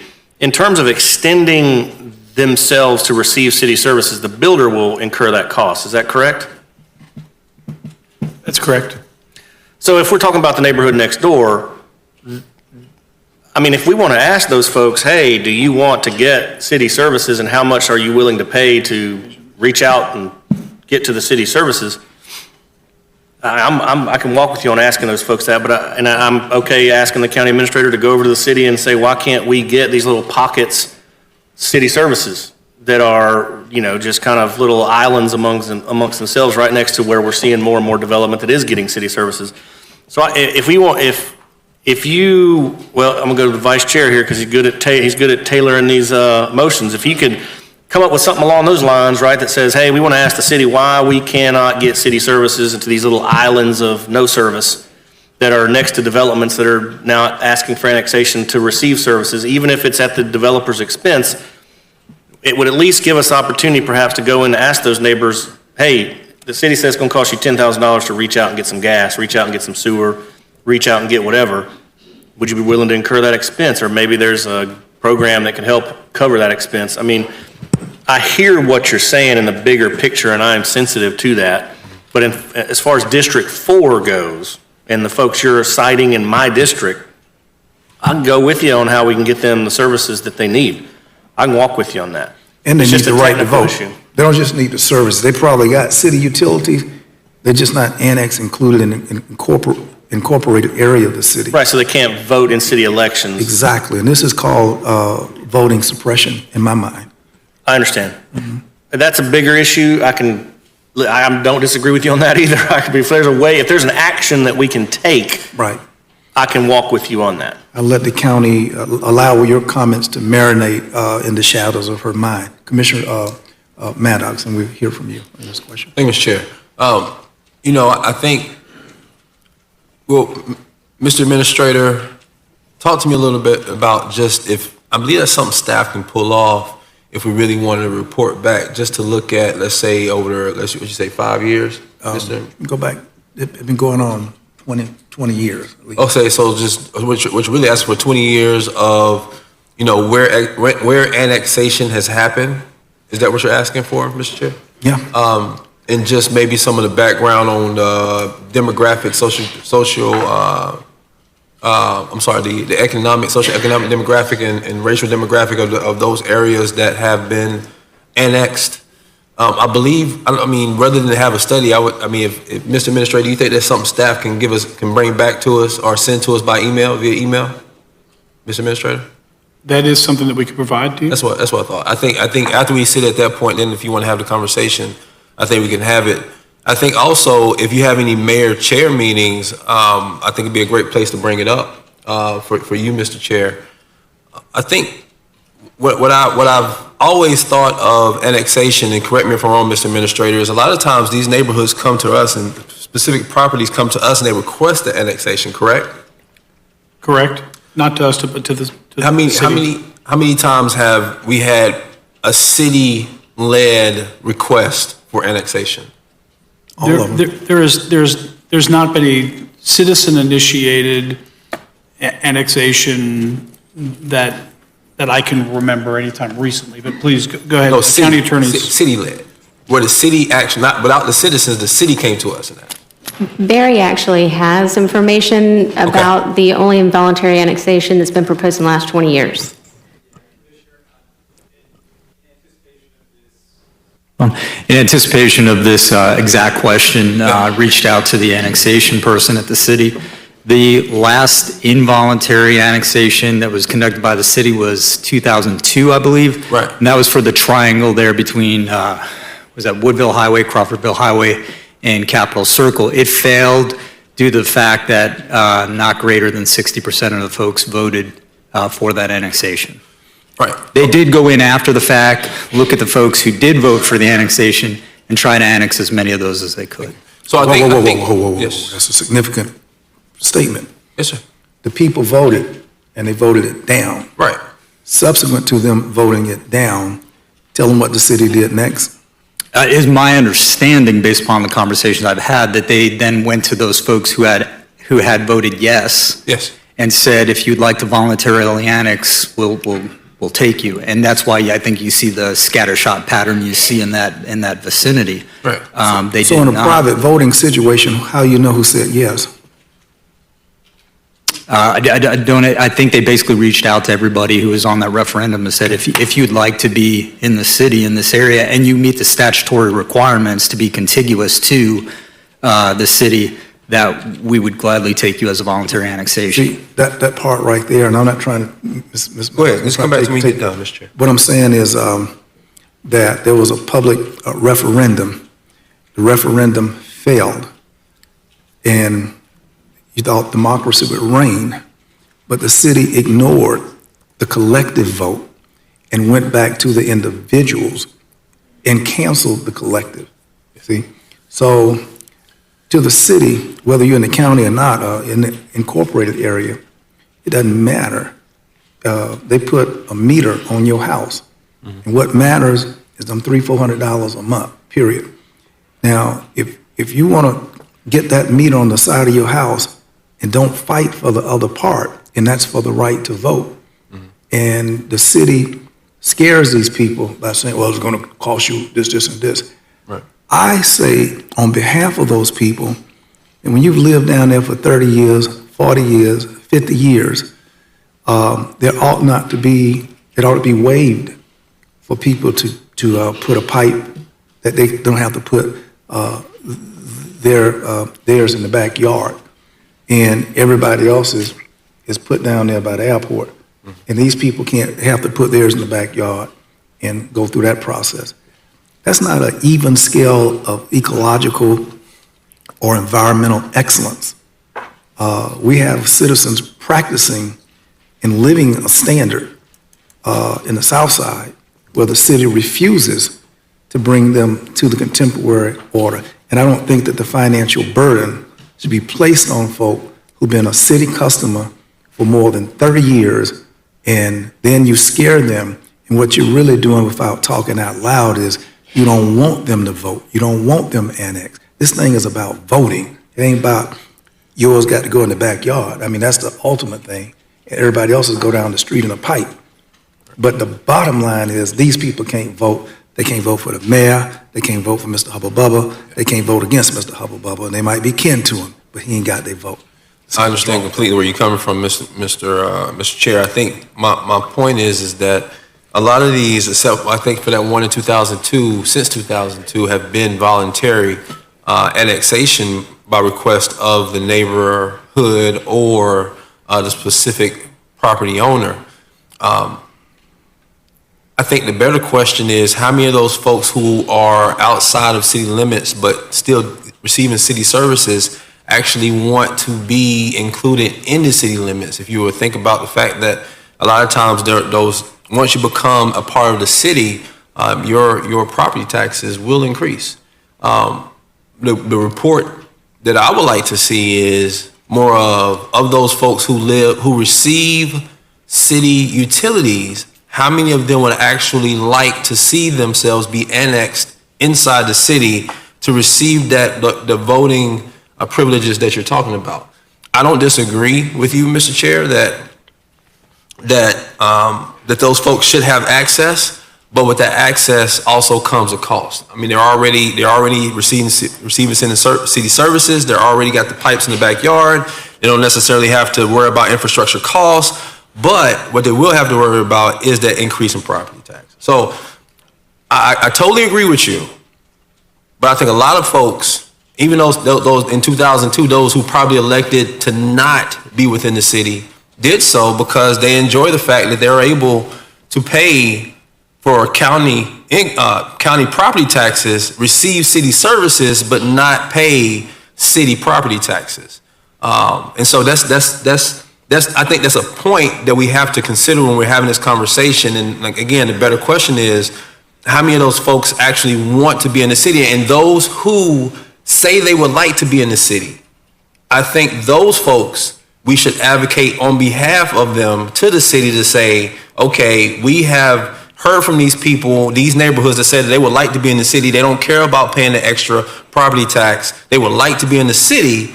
Would you consider, because these folks have said it, their annexation in? And actually, it's not even going to the city to ask the city to consider the annexation.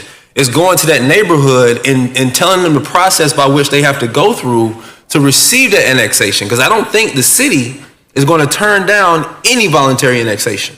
I don't think they're going to turn down not a one.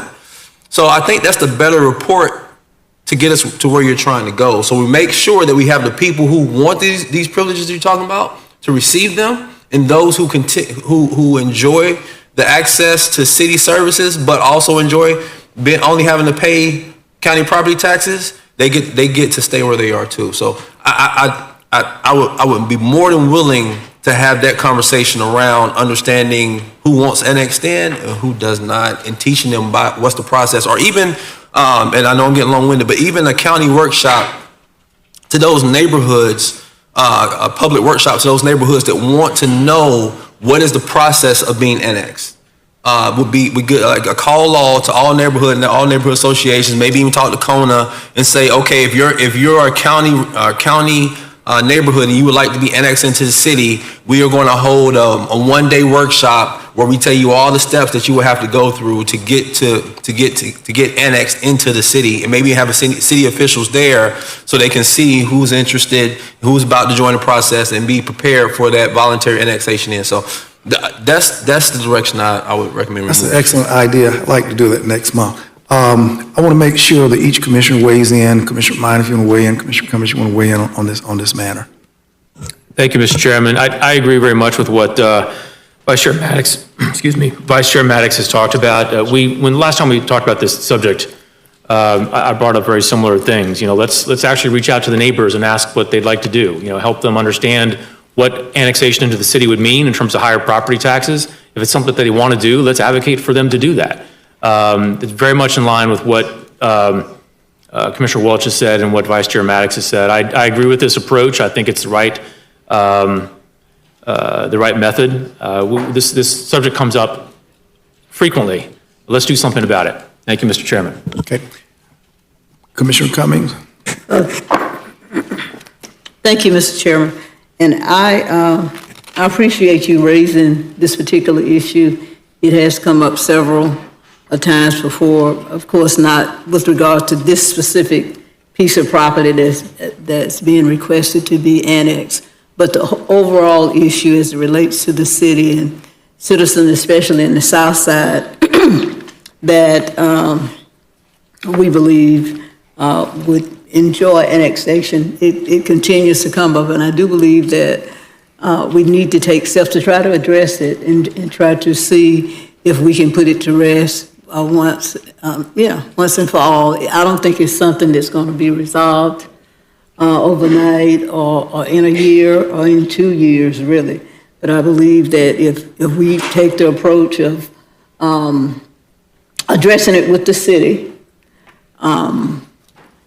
first step, second step, addressing the citizens in that particular area, till we get to a comfort zone or a level where we believe that those citizens are no longer being deprived of city services or being deprived of the right to be involved in the voting process of the city, and if they are, that it's not on a discriminatory basis. So I think if we don't look into it, Mr. County Administrator, is going to continue to fester.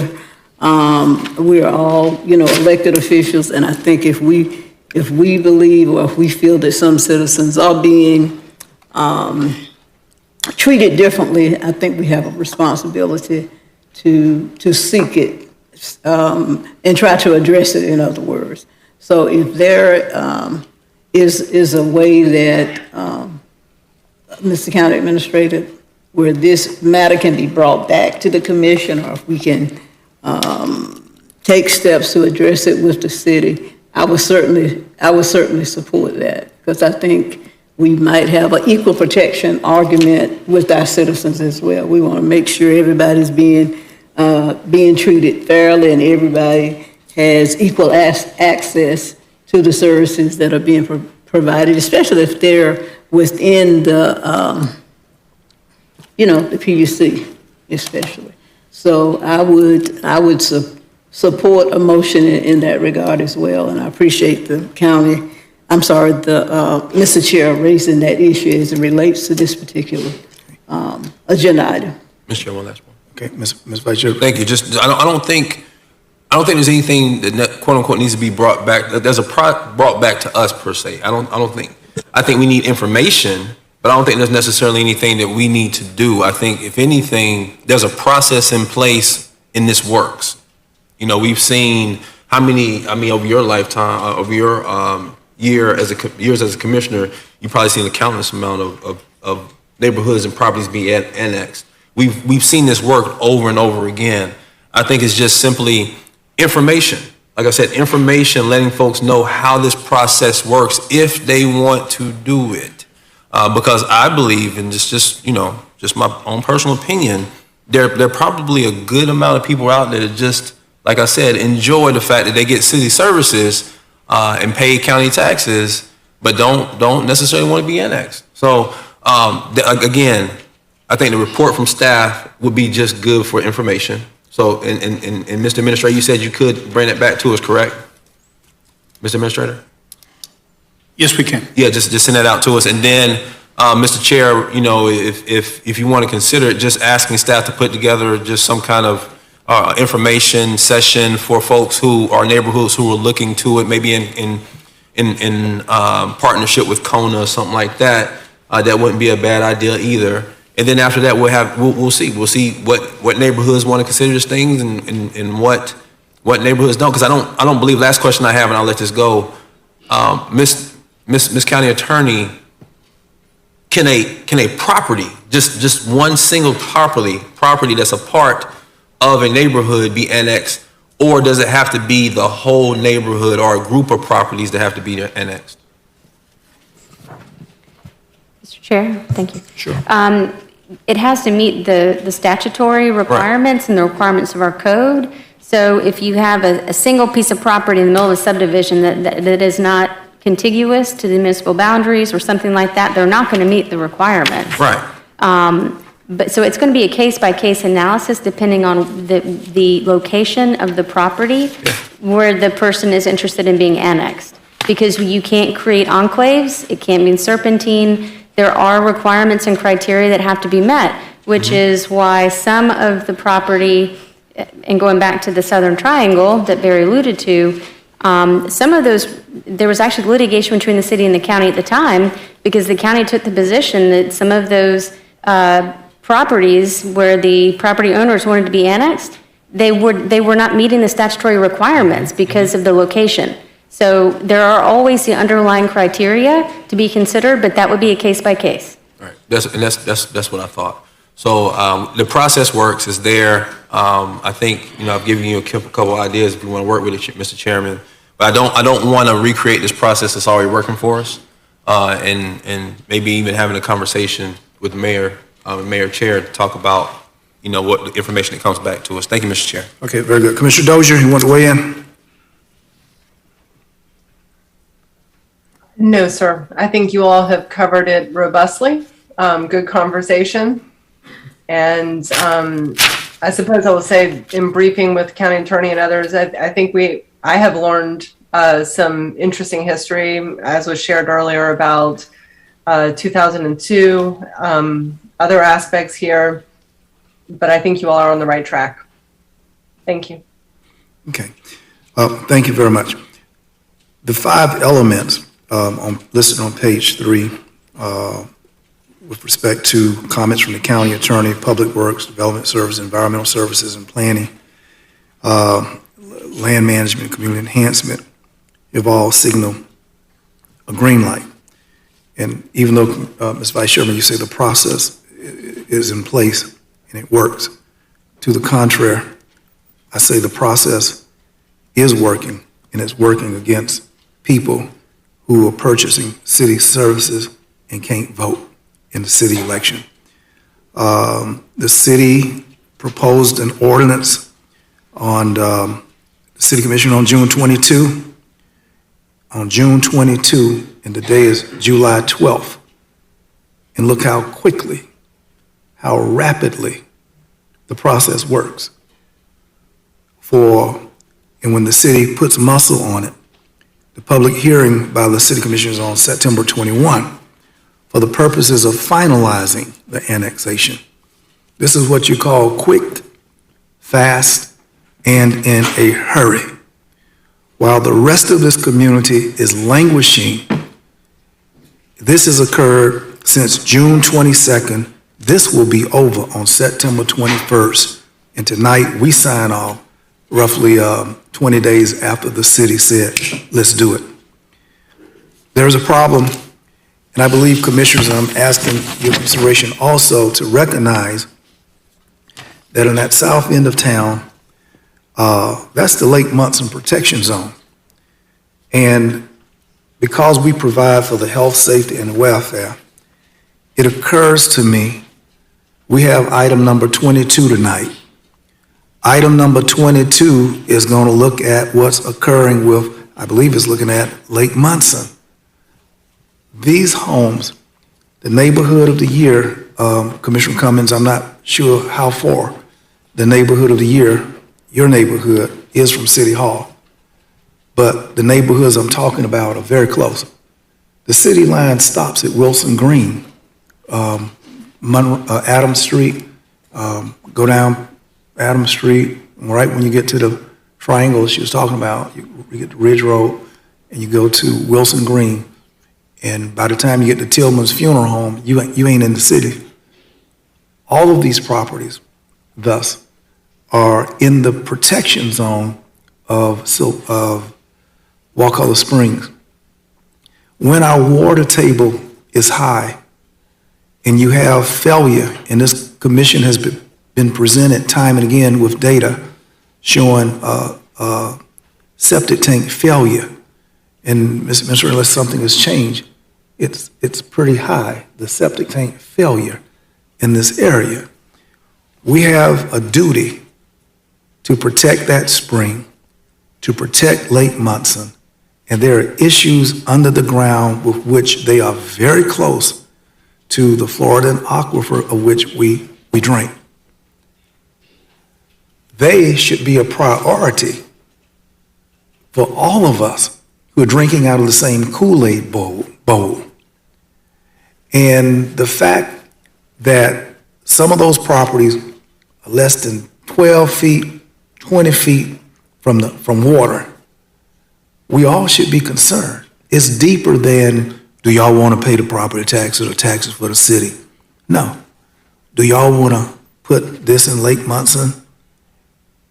Do y'all want to put this in Lake Wakulla Spring? Those are the concerns. It's bigger than what they think. We are the county government, and we owe it to the future and to everyone a sameness of service, in particular when the environment and the ecology. And we have put environmental protection standards in that area called Wakulla Springs Protection Zone. And at one point, we had loaded a gun, cocked it, and was about to charge these people and mandatorily make them pay a $10,000 to $12,000 more progressive septic tank, buy a new progressive septic tank. I can't remember the name of it, but it's supposed to be progressive. It's still in their backyard. We shouldn't have in Tallahassee, black people got septic in their backyard and white people putting nails in a pipe and going down to be treated. That's what's going on. That's what's going on. And who can read and who know how to hire an engineer and acquire that burden, again, civic IQ. How much difference is it to be in the city, and how much more do you pay, Alan, when you're in the city? That's the question. How much more does it cost people? But you just go down there and tell them, it's going to cost you more money. The problem is that the city is collecting hand over fist without having to invest pipes in the ground. Because those meters, how much you pay for sewer every month? $5. But how much you pay for electricity? Down there, $300-some. So why would you go and tear up the road, spend all that money, and all you're gonna get for sewer fees is $5 off of every house? This is racism. Something is wrong. And the environment, the ecology, Lake Munson, and Wakulla Springs deserves a better response than us thinking the process is working. It ain't working for Lake Munson. Those things being said, is there a motion for our acceding to the city's request that we follow their request of adopting Chairman, this if I could just, annexation? clarification, it's not the city's request.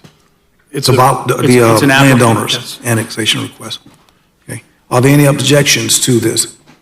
Is there a motion? Okay, we have a motion and a second. All in favor, please say aye. Oppose the same sign, aye. It passes 5-1. 5-1. Okay, 5-1. All right, next item, pull, Mr. Administrator. Thank you, Mr. Chairman. The next item pulled is item number 6. It's a request to schedule a TEFRA hearing for Holy Comforter Episcopal School for conduit refinancing. And commissioners, we're happy to answer any questions you might have on this item. And this was pulled by our Chairman Proctor. Is the Chairman of School Board still here? Mr. Chairman, School Board Chairman, Mr. Jones. Mr. Jones, I just wanted to, for the purposes of the School Board Chairman, I didn't want you to come to the mic, sir, but I want to make sure that our hands, our monies, the public's money is not inadvertently supporting a charter school situation. And Vince, could you please clarify what this TEFRA thing does in support of the very private school, the Holy Comforter Episcopal School, seeks conduit refinancing. And I want to make sure, commissioners, that we're not undergirding private school with public dollars. Can you please distinguish that for us? Thank you, Mr. Chairman. These are not dollars that the public school would be in competition for. Again, this is a request for the board legally in order for an eligible entity, which Holy Comforter is such an entity, to be able to apply for bond financing like this. It is required that a public hearing is conducted by the board. And we have in the past conducted such public hearings related to conduit financing for Holy Comforter in the past. And this is a refinancing of their existing debt. And again, happy to answer any other questions the board might have. County Attorney, you're completely confident that we're not in any way undergirding a transfer of public dollars in support of a private school? That's correct. Okay. Commissioners, is there a motion that we move the item on Commissioner Cummings? Yes. Yes, Mr. Chair. I'd just like a clarification on this to the county administrator. This TEFRA hearing that's required, isn't this something similar that we did with the Tallahassee Housing Authority for conduit financing? Similar to that, and no county funds were involved, correct? It's very similar, yes. Okay, thank you. That's all I have.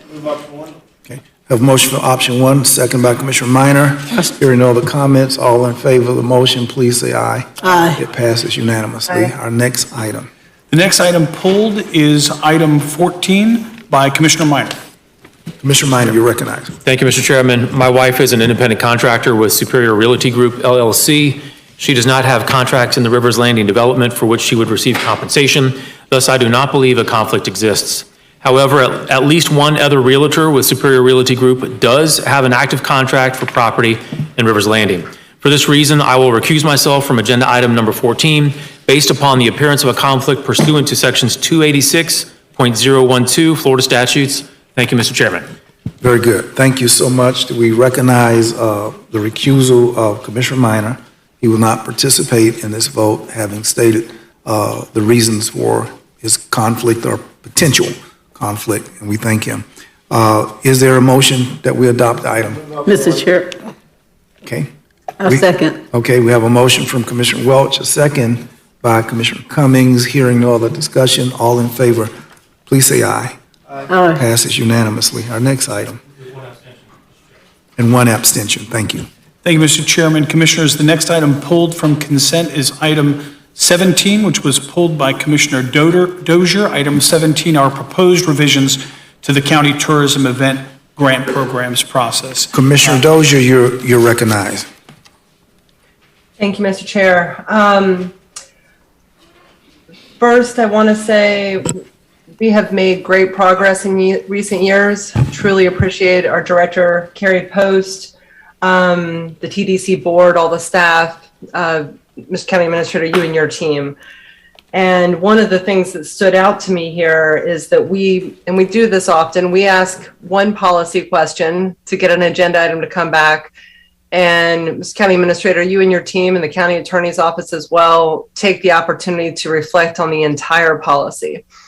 And I think that's a really excellent approach. And in this case, you all identified some really good changes so that were outside of the scope of what we were initially asking about. So I just want to thank you for that. And I agree with all of the changes that are proposed in the policy.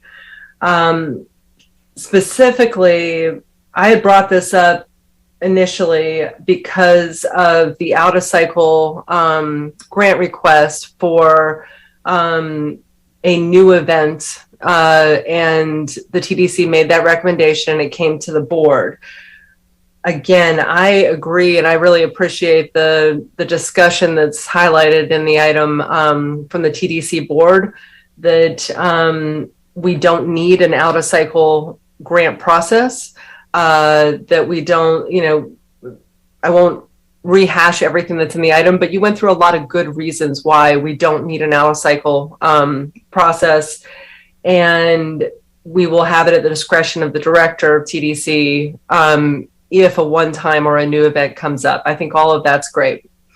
The one thing, Mr. Chair, that I would like to suggest we add to that policy is that if the director does decide to advance a one-time or a first-time event out of cycle, that the evaluation be based on the current grant review criteria, and that the funding recommendation be in line with what that organization would have qualified for. And this is funny, I can see Director Post nodding on camera now, so I'm glad, I think you agree, I'm very glad.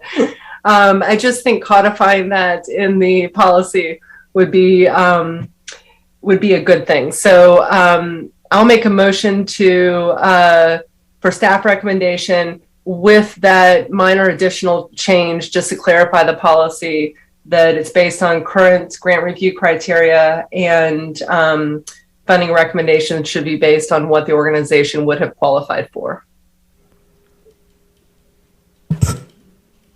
Mr. Chairman. Thank you, Ms. Commissioner Dozier. Commissioner Minor. Did I receive a second, sir? Yes, Commissioner Dozier, I just being recognized by the chairman. I think Commissioner Dozier has a good point. I'd second the motion, Mr. Chairman. Okay. We have a motion second. Is there any other comments from commissioners? Hearing none, all in favor of the motion been offered by Commissioner Dozier, please say aye. It passes unanimously. Thank you very much. Yes, ma'am. Chairman, Commissioners, the next item pulled from the consent agenda is item number 22, pulled by Commissioner Dozier. This is a Lake Munson update. There's several speakers on this item as well. And just for the board's consideration, we've got our staff people who prepared this item. We'd be happy to either provide you a brief presentation on this, or, of course, very happy to stand by and respond to comments and answer any questions that the board might have, whatever is your pleasure.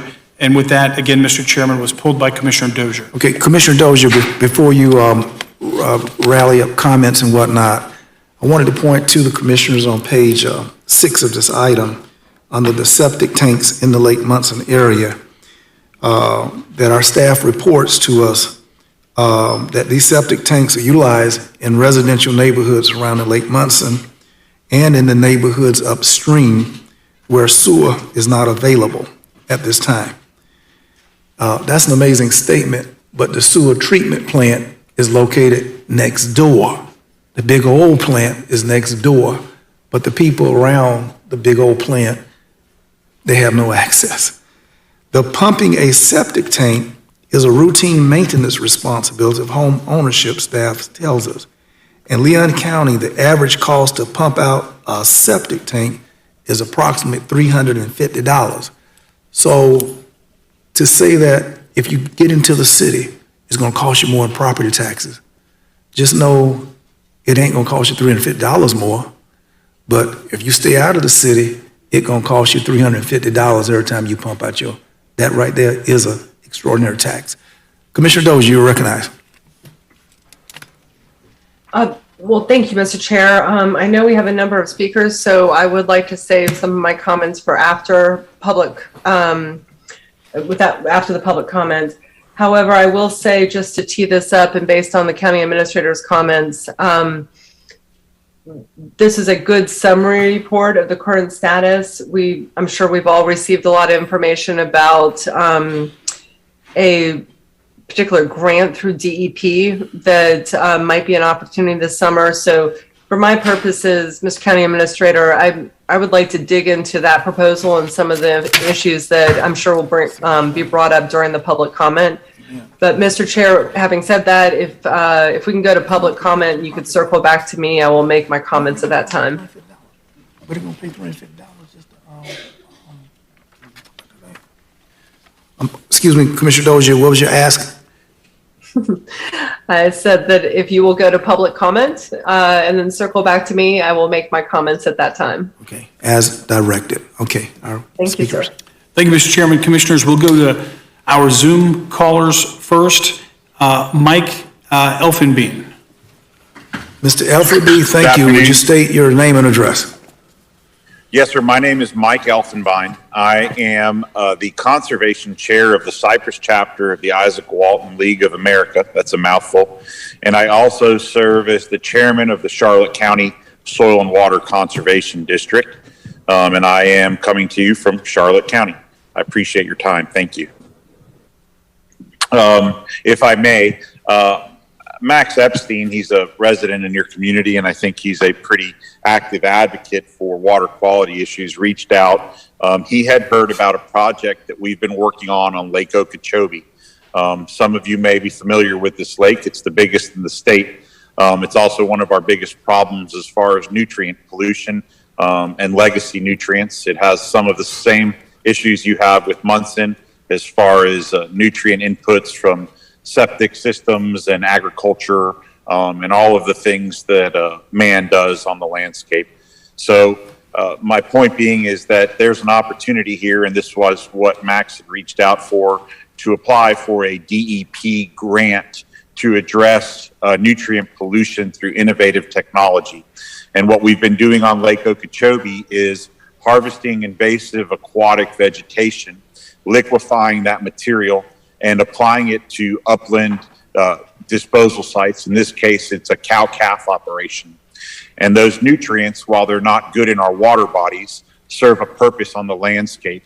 In addition to improving the health of our soil and agricultural yields, it also provides for the sequestration of carbon, which is intended to help with sea level rise and climate change.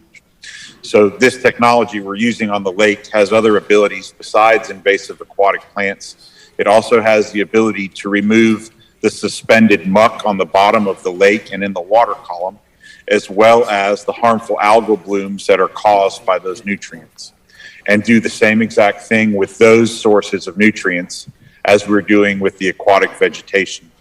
And at the end of the day, the hope is to turn this material into a marketable product, be it hay or cows or corn or sugar, and be able to turn a profit that could offset the expense of having to harvest those nutrients out of our water bodies.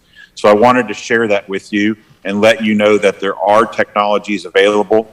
This project is being funded by the FWC and the DEP, and the grant that Max was inquiring about is a DEP grant. The deadline is short, it's due next Friday. But if you all, which you seem to be very motivated commissioners, figured out a way to make it happen, I'm available to you to provide these benefits. So I look forward to any opportunities in working with you. If there's any other questions or concerns you might have, please feel free to reach out. I provided my information when I signed up to speak today. Thank you. We thank you, sir. We thank you for lending your expertise all the way from Charlotte County, where my good friend Renee Lee was a county attorney some years ago. We certainly welcome the expertise that you lend and would blend with our community. I want now to recognize the Vice Chairman. Thank you. I want to recognize the speakers, two commissioners, I think Bill Truex as well as Chris Constance, commissioners from Charlotte County. I did want to confirm that under item number 10 during consent, just want to bring up real quick before we go to the next speaker, we did approve our brand new health department administrator, Ms. Brandy Knight. Brandy, stand up for us. I think she brought her family with her. Stand up. Come on, stand up. Family, stand up.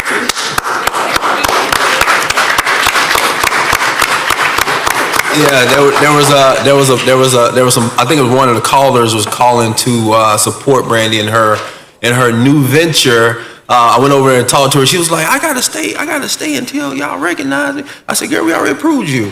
So this is confirmation. Congratulations on your new position. We look forward to great things. She will be taking the place of Miss Claudia Blackburn over at the Health Department, Leon County Health Department. We're so proud to have her, and I'm especially proud to have a county resident and African-American female over our health department. So congratulations. We look forward to great things from you. All right. Thank you, Mr. Chair. Thank you for leaving that Ms. Knight, I apologize. Vice Chairman, that's why you have a vice chair. When the chair has made gross mistake and oversight on my part, I apologize to you and your family. We are honored. We know your name. We know your work. We know you know Leon County and love it. Thank you. The chairman was just caught up by the fact that I'm sitting by the world's most renowned, the bestest, and I was caught up in the moment of this celebration, this great man. But we certainly love you. We're looking forward to great and big things from you, and Godspeed and blessing upon your service. Thank you. Thank you for giving me that moment, Mr. Chair. Sorry. Thank you. Yes, Amen. sir. All right, our next speaker. Thank y'all, Knight family. Thank y'all. The next speaker on Zoom, Robert Fleischman. Ms. Fleischman, if you please state your name and address.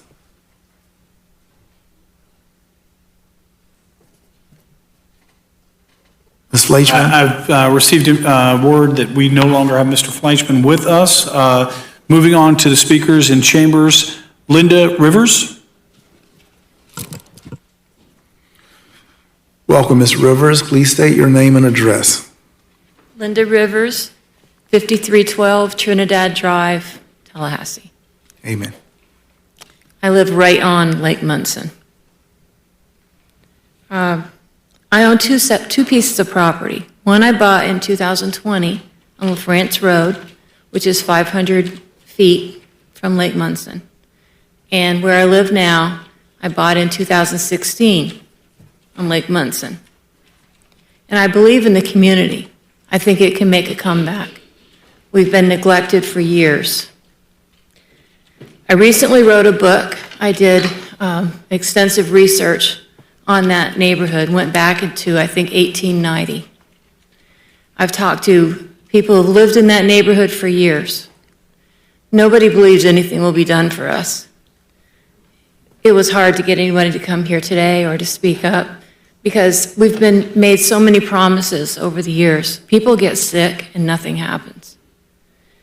Personally, I've never seen the lake look as bad as it does this year. It stinks. You can't go out in your backyard. I've had my dogs to the vet several times for coughing and rashes. I've developed a rash. I ended up in the emergency room in May, could not stop coughing. They couldn't figure out what was wrong with me. Did blood cultures.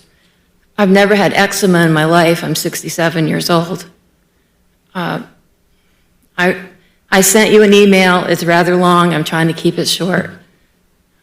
Suffice to say, our neighborhood has been neglected. We're called the toilet bowl of Tallahassee, and we are. In the 70s, let's go back to there, FSU students did a study of Lake Munson in a documentary. They called it Poop Lake. The reason they called it Poop Lake, and this is in the 70s, is there was diapers and all kinds of crap in the lake then. So now here we are, 2022. We're still talking about Lake Munson. We're still talking about people getting sick. We're still talking about people not having proper septic systems. My septic tank is 12 feet from the lake. I have to pump it 3 times a year at $350, $400, waiting for our supposedly our septic project to go through, which we were promised 2 years ago. Never got a letter from the health department, haven't gotten anything from the county until recently when we demanded a meeting. We are neglected. So that's what I want to say. We need help. Please don't pass the buck again. Yes, ma'am. Thank you, Ms. Rivers. The next speaker, Terry Ryan.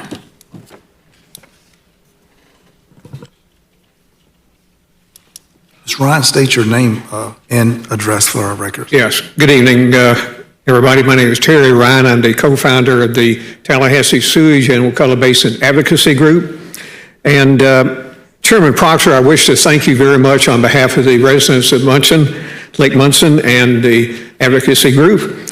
You came out there and you saw firsthand what the problems are. You indicated that we need to have a septic to sewer system as soon as possible for the residents of Lake Munson. All residents, as Linda just mentioned, all the septic tanks are draining into the lake. However, the street that you were on, that you talked with me about, that is a street that will not be part of this plan, Munson Landing. We urge the commissioners here to modify the plan and add Munson Landing to it. Second of all, the conversions. I think you mentioned something about that a minute ago. We're looking for pipes, septic to sewer. We're not looking for the modified septic system. This is still going to be a system that is right next to the lake. We don't want it. Chairman Proctor, you indicated when you visited on Munson Landing that we should have point source testing. We have got to determine where these nutrients are coming from and the toxins. We have to. This is really in line with the 2019 report that came from the DEP FGS, indicating that point source testing was needed.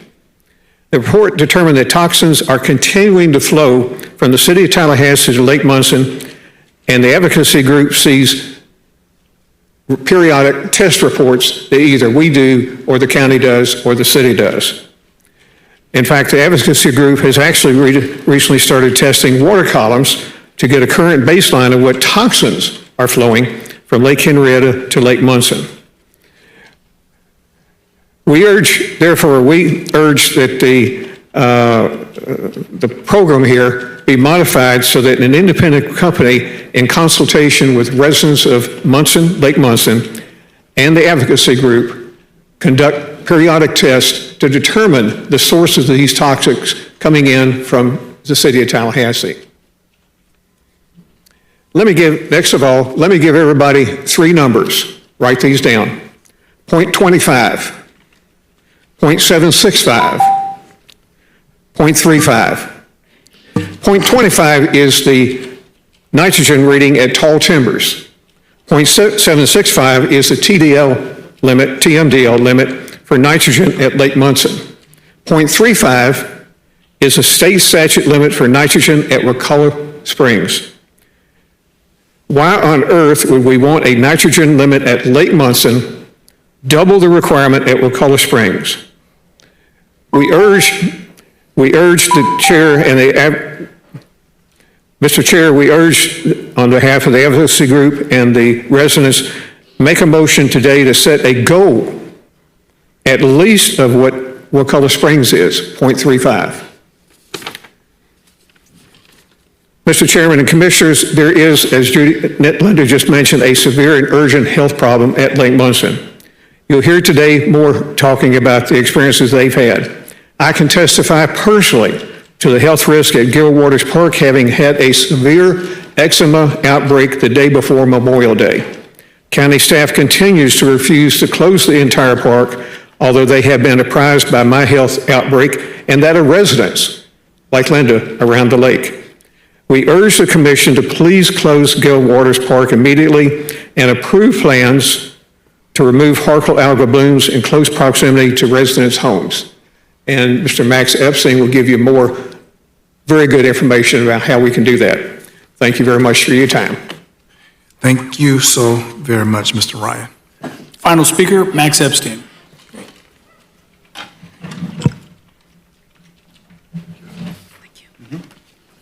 Hello, this is Max Epstein, 1001 San Luis Road, and thank you for having me here today.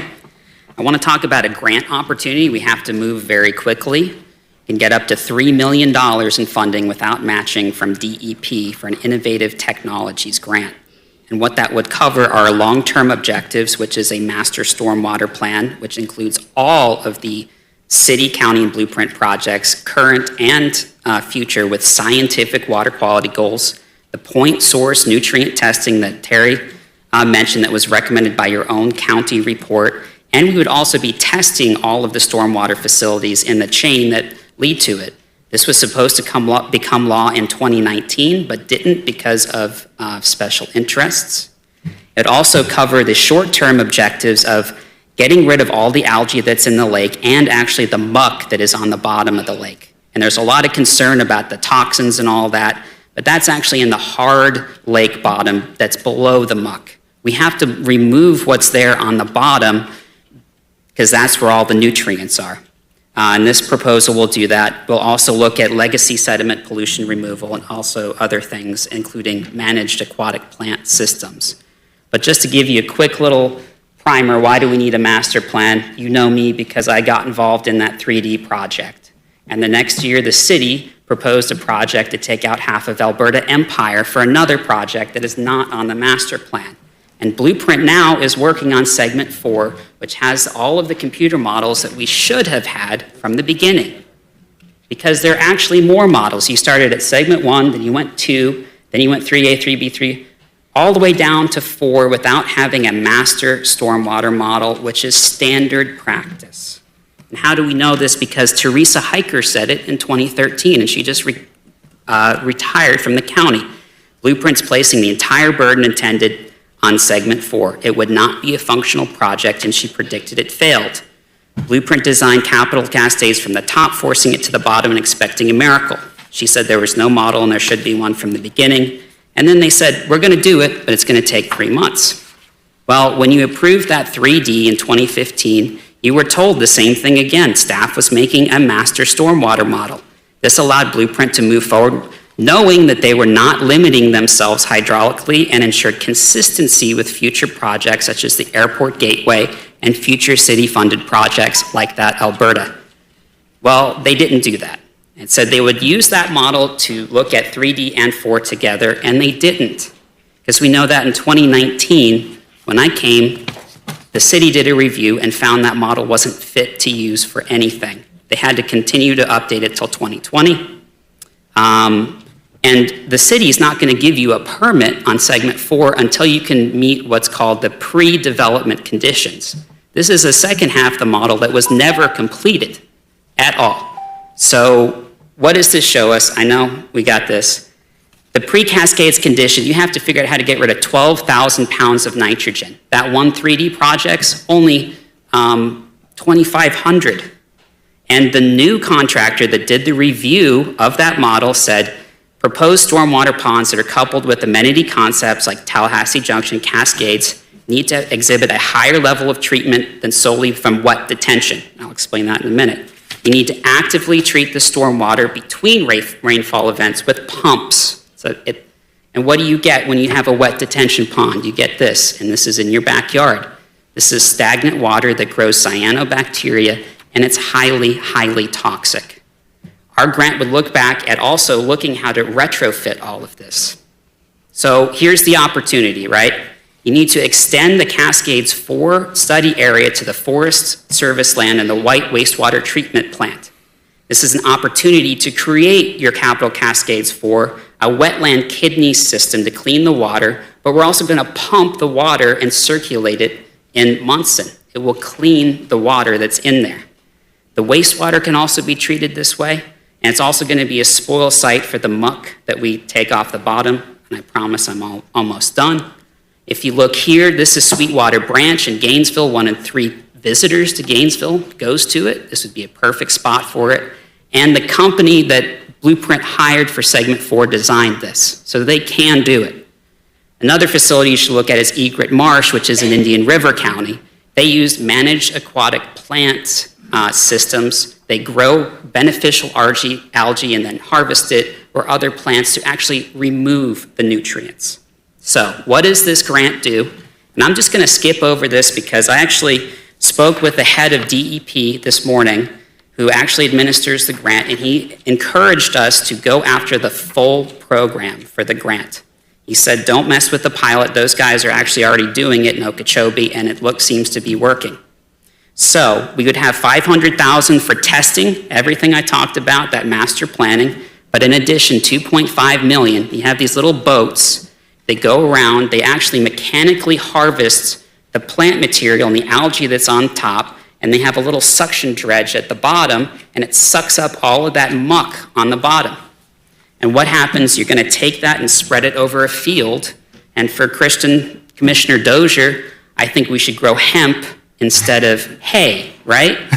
So this is actually, and we can use that field where the wastewater treatment plant is, and that's it. So that's what we got here, $3 million. Okay. Thank you. $3 million on the table is not often that we get a suggestion. Are those other speakers? Are there any other speakers? Okay. Commissioners, we are now discussing this, and certainly let me state my bias. I desire to pursue this option, this opportunity. I'm inspired by the letter that has been received by this group from DEP encouraging them to make, or for us to make application. We're the county's government, and I believe that we have a bounden duty. And I think that in, what was that place up in Michigan where people were drinking water? Huh? Flint, yeah. And the government knew, the state knew, there's some folk went to jail for knowing and didn't disclose. And if we've got people sick out there, the health department director just left. I wish he had heard that. We need to give an opportunity for people to come to the doctor and see if they're straight, respiratory, other issues. This is serious. It made me think of Flint. And Ms. Vice Chairman, I turn it over to you. Thank you, Max. Thank you so much. Mr. Administrator, have we evaluated this grant that is brought to us? Yes, and let me just say, we've got Anna Padilla, who's here from our Stormwater Management Director. She can come up and speak to this. Let me just add a couple of things for context here. Obviously, you've heard a lot. And certainly, if money is on the table and for us to consider projects, we're not shy about leveraging grant dollars around here.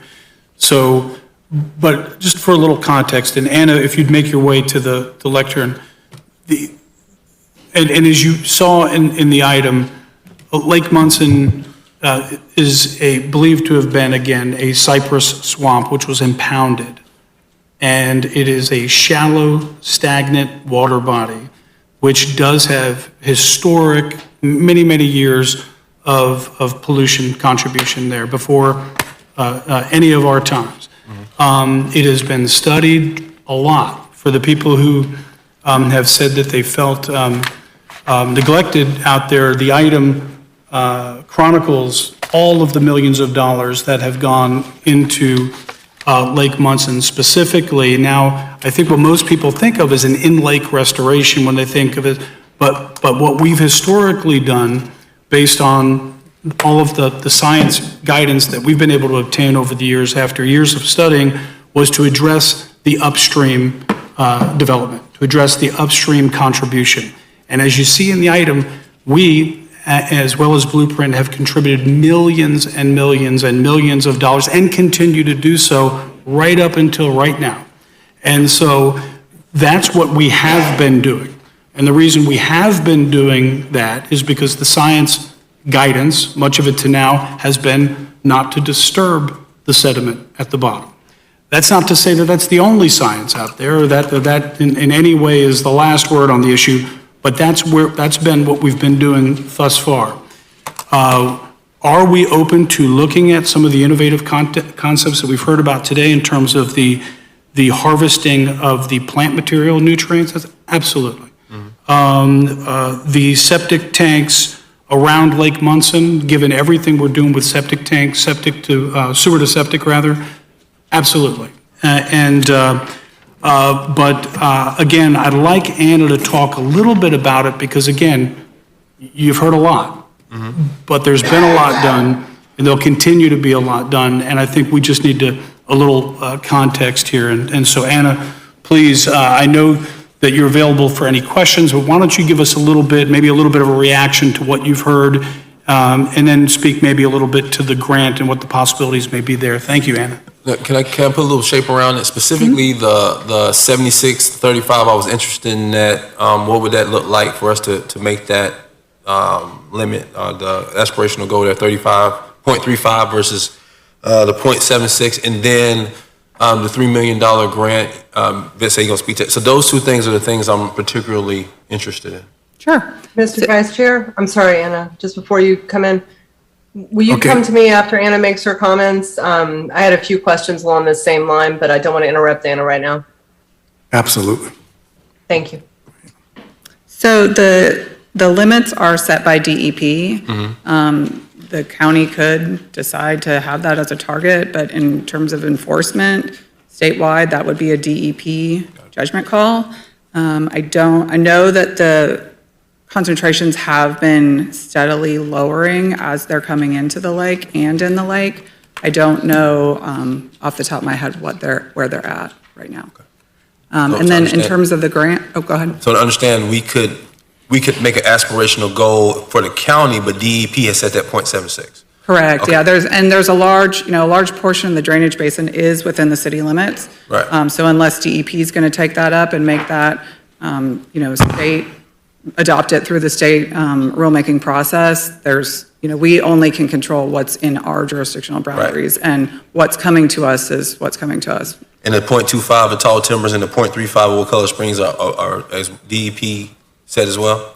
I'm not familiar with the 0.25, but the 0.35 for Wakulla Springs, yes, that comes out of the Basin Management Action Plan. Okay, thank you. All right.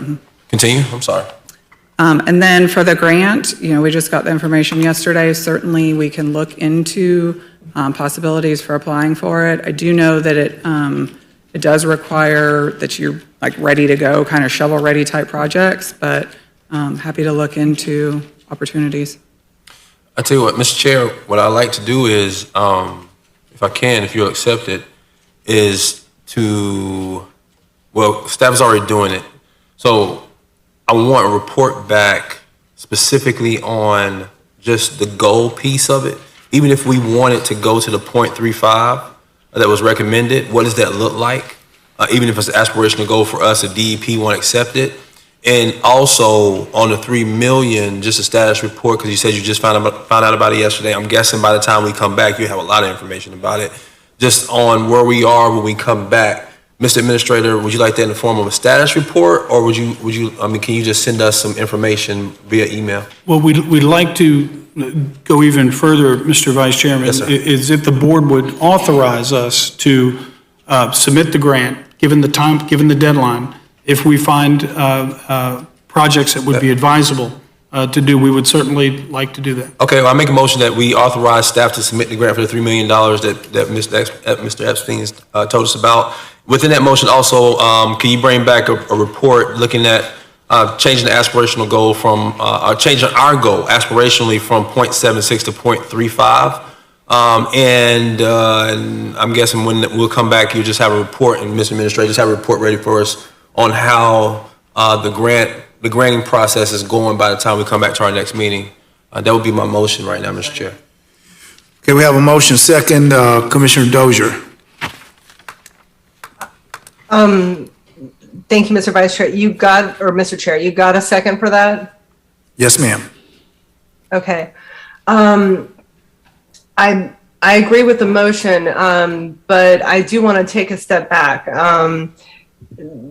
There are a lot of different components to what has been presented, what has been asked to us, and I think looking at the grant is good. I will also take this opportunity to thank Mr. Epstein, Mr. Ryan, everyone who worked on this. They've done a tremendous amount of work. So even though the deadline is soon, coming up very soon, I think this is an opportunity to truly partner with these folks who have already done a lot of the work and get this grant in as soon as possible. So I do hope, Mr. Vice Chair, your motion leans into that portion, because we don't need to recreate the wheel here if there's already a lot of work that's been done. I will confirm and agree with that completely. I'm sure staff is looking to work with them and the work they've already done on this subject. Again, thank you, Mr. Epstein, and those folks who came with them. Thank you. Okay, thank you for that. I hope the county administrator smiles at this one, but I can't help thinking that this is exactly why I'm so excited about our grants coordinator, funding that position for next year.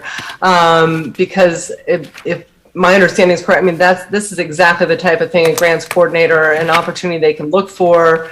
They can work with folks on partnerships, and I'm really excited about that. The other suggestion, one of the other suggestions that's been made is more of a master plan for this area. And Mr. Epstein went into some detail about some issues there.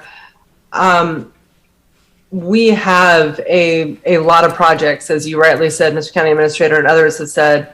But I think summarizing what has been done and then identifying what projects are either in the works or coming online in future years within this watershed, what will impact Lakes Munson. So that's from Capital Cascades, that's Lake Henrietta, that's all of the different projects that are coming online.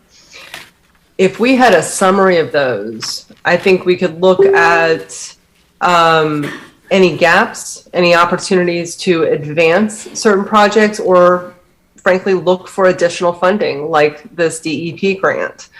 Mr. County Administrator, is that something possible that you could segment out that group of projects so we could get a clearer picture of where we are? Yes, and we can look at them individually and obviously collectively as well relative to their impacts. Okay. I think that timeline, I mean, it may get us closer to a master plan for this area as asked for, but I think getting our arms wrapped around what is coming down the pipe, no pun intended, would be helpful. Part of that will be, I hope, innovative technology. We've also obviously seen some success with the AECOM harvester, and I'm glad Mr. Effenbein was from Charlotte County, made some comments about the other technology that they have. And I laughed out loud. I'm glad I was muted when Mr. Epstein said that we should plant hemp. Thank you for that shout out. But to just double down on that, hemp is shown to extract toxins from soil. And if that is one of the innovative technologies that we could use, and natural technology to extract, to kind of test that and extract some toxins from the soil, why not explore that option? We've got people growing in our region that know how to do that. So certainly hope we include that in the information. And the last thing I want to mention here is that we have heard about testing options or testing recommendations for a while. And I think, Mr. County Administrator, if possible, I hope that will be part of this agenda item as well. I think we need a better understanding. You and I have talked in the past about difference between testing stormwater ponds versus water bodies, those types of things. So could we have additional information in the future item about the testing, what we're doing now, what we might do in the future? Yes. Okay. So wrapping this up, Mr. Chair, again, I'll support the motion. Thank you, Mr. Vice Chair, for adding a bit to that. But in conclusion, I really want to go to Ms. Rivers' comments and others. I hear you when you say, and I've seen pictures and I've been out there, that it looks worse this year than you've seen it. The health concerns that you've shared, I appreciate you sharing those publicly. It makes an impact. This is something we hear on the statewide news when it impacts Indian River or someplace else, but we need to know that it's happening right here in Leon County. I think this planning effort, looking at Capital Cascades, Henrietta, all of these different factors, is really critical right now because we are spending millions and millions of dollars over many years to invest here. And if we don't get it right this time, it's still going to be on Leon County's to-do list. And then what do we do? So I think this is the right time to wrap our arms around this, get some additional funding, work with our partners, and really try to solve this, even though, as you say in the item, it's going to take a while. But I think there's more we can do, and I appreciate all the efforts. Thank you very much, Mr. Chair. Okay, thank you so much, and I heard what you said about coming down the pipe with no pun intended. I thought that was a, Mr. Epstein made the point, Commissioners, of indicating that segment 4 of, and segment 3, that we need to go back and look at segment 4 of the blueprint plan. And, you know, we would just put money, and we could be spending millions of dollars. But science, if it's not procedurally correct, science has methodology, it has steps to it, it has the right way to do it. And I would like, Ms. Vice Chair, your motion could encompass a look at us creating a master plan and making sure that we're not about to spend up a bunch of money on phase 4, and it is not going to reduce the nutrient loads into Lake Mount Sinai. Let me, Mr. Administrator, would that master plan be best made through us or through Blueprint, Mr. Administrator? Blueprint. Yes, that's what I was thinking. Mr. Chair, I think what I would like is maybe that one of the members bring it up or a letter be sent to the chair of Blueprint to talk, to have a discussion about master planning. Do we have a master plan through Blueprint, Mr. Administrator? Do we have a master plan through Blueprint? There's been a lot that's been said, and here we need to regroup and figure out what we need to get back to you all. Okay.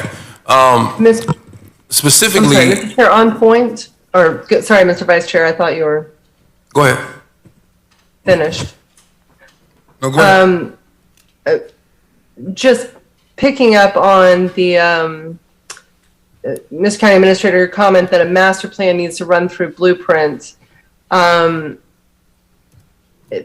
Blueprint administers a lot of projects, but ongoing maintenance and other types of projects that, I mean, Henrietta may be funded with some federal dollars, other things like that. I mean, this is a city and county issue in the long term. Any project that Blueprint builds will be conveyed back to either the city or county. So why would a kind of a master plan need to be run through Blueprint?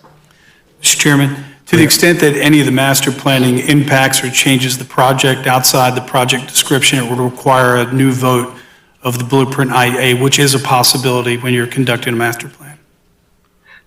I agree with that, absolutely. Well, Mr. Vice Chair, I had asked for that list of ongoing and future projects so that we could see how much is going on, and that may lead to a master plan. Personally, I think, you know, we can refer decisions back to Blueprint if we need to change one project or another, but this is a city-county issue for the long term. And even though the watershed may be, or a lot of this may be in the city limits, this should be a joint project between the city and county. So that Blueprint may be a good vehicle to have that conversation, but I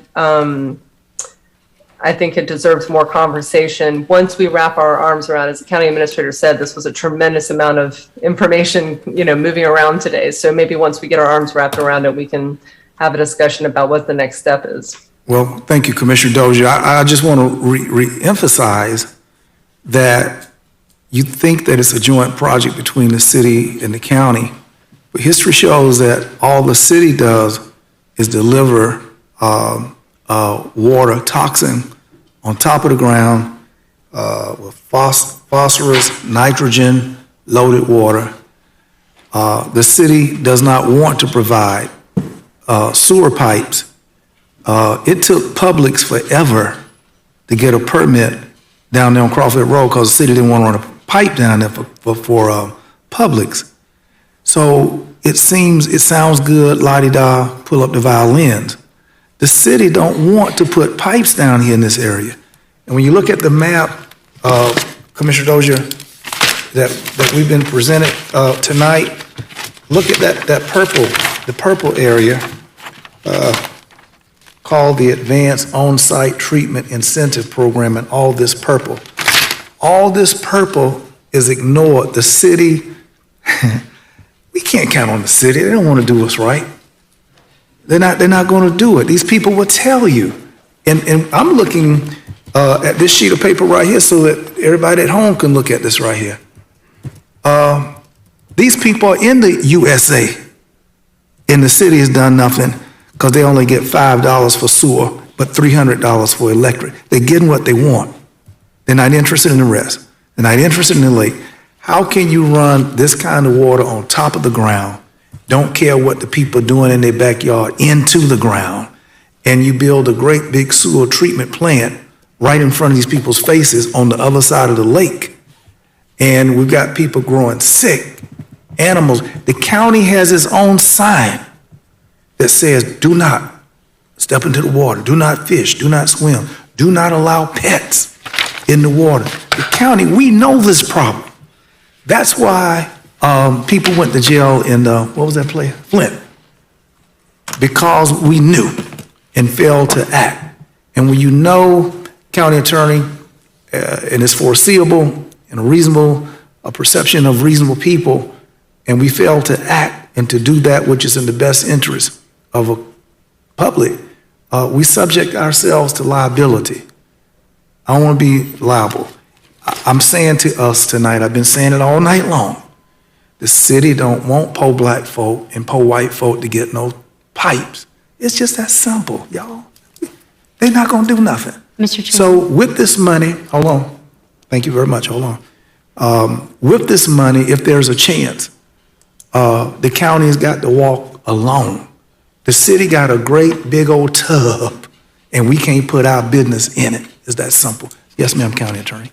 Point of information, it is 2 minutes to 6 when we have to start the public hearings. Okay. Commissioners, we may have to suspend our conversation. Mr. Chair, can we just, do you think there's more conversation on this item? Can we dispel with the motion and move to the next item? Move to the next item. I'm very comfortable, but I didn't want to abort anyone's thoughts. There's a lot of conversation. Any other conversation? I think we're good, Mr. Chair. Okay. Hearing no other comments on this, the chairman is weighed in. Ask your continuing concern and interest on why we can't get the city's pipes in the ground to service poor people. Awesome thought, the inside the urban service area. All in favor of the motion made by the vice chairman with certain augmentations coming from Commissioner Dozier, please say aye. Aye. Opposed, the same sign. It passes unanimously. We are preparing now for our 6 o'clock public hearing. Thank you, Mr. Chairman. I will remind the board that the revised agenda reflects that item number 29 has been withdrawn by the applicant for the time being, which leaves us with items 30 through 32, 30 through 33, rather. I'm looking at the time just to make sure it's okay to go. Am I getting the nod? Okay. Right, and that and thank you to the county attorney with my terminology there that the item has been tabled for the time being. We will go to item 30, which is the first and only public hearing on a resolution adopting the Anna Wood non-ad valorem assessment roll and certification of the entire roll to the tax collector. Commissioners, you see these items this time of year associated with the budget process, again, for the certification of our assessment rolls for our non-ad valorems. Again, the next 3 items do that. We're recommending options 1 and 2, and we have no speakers on item 30. Is there any speakers?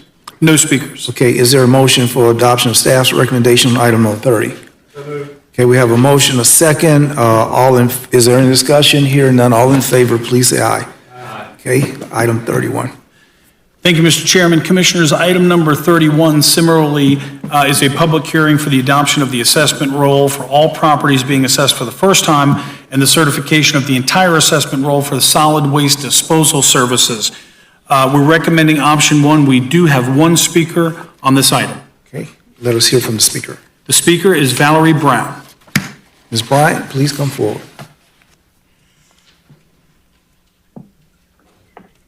Hello, my name is actually Priscilla Brown Jefferson. Valerie Brown is my mother. And we did get on the agenda to speak. However, we spoke to someone already today, so I don't have any additional questions.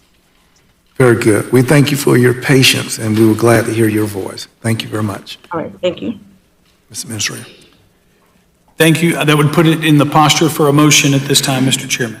All right. Is there a motion for adoption of item 31? We have a motion and a second by the Vice Chairman. All in favor of this motion to adopt public hearing on solid waste disposal services, please say aye. Aye. Okay. Aye. Passes unanimously. 32.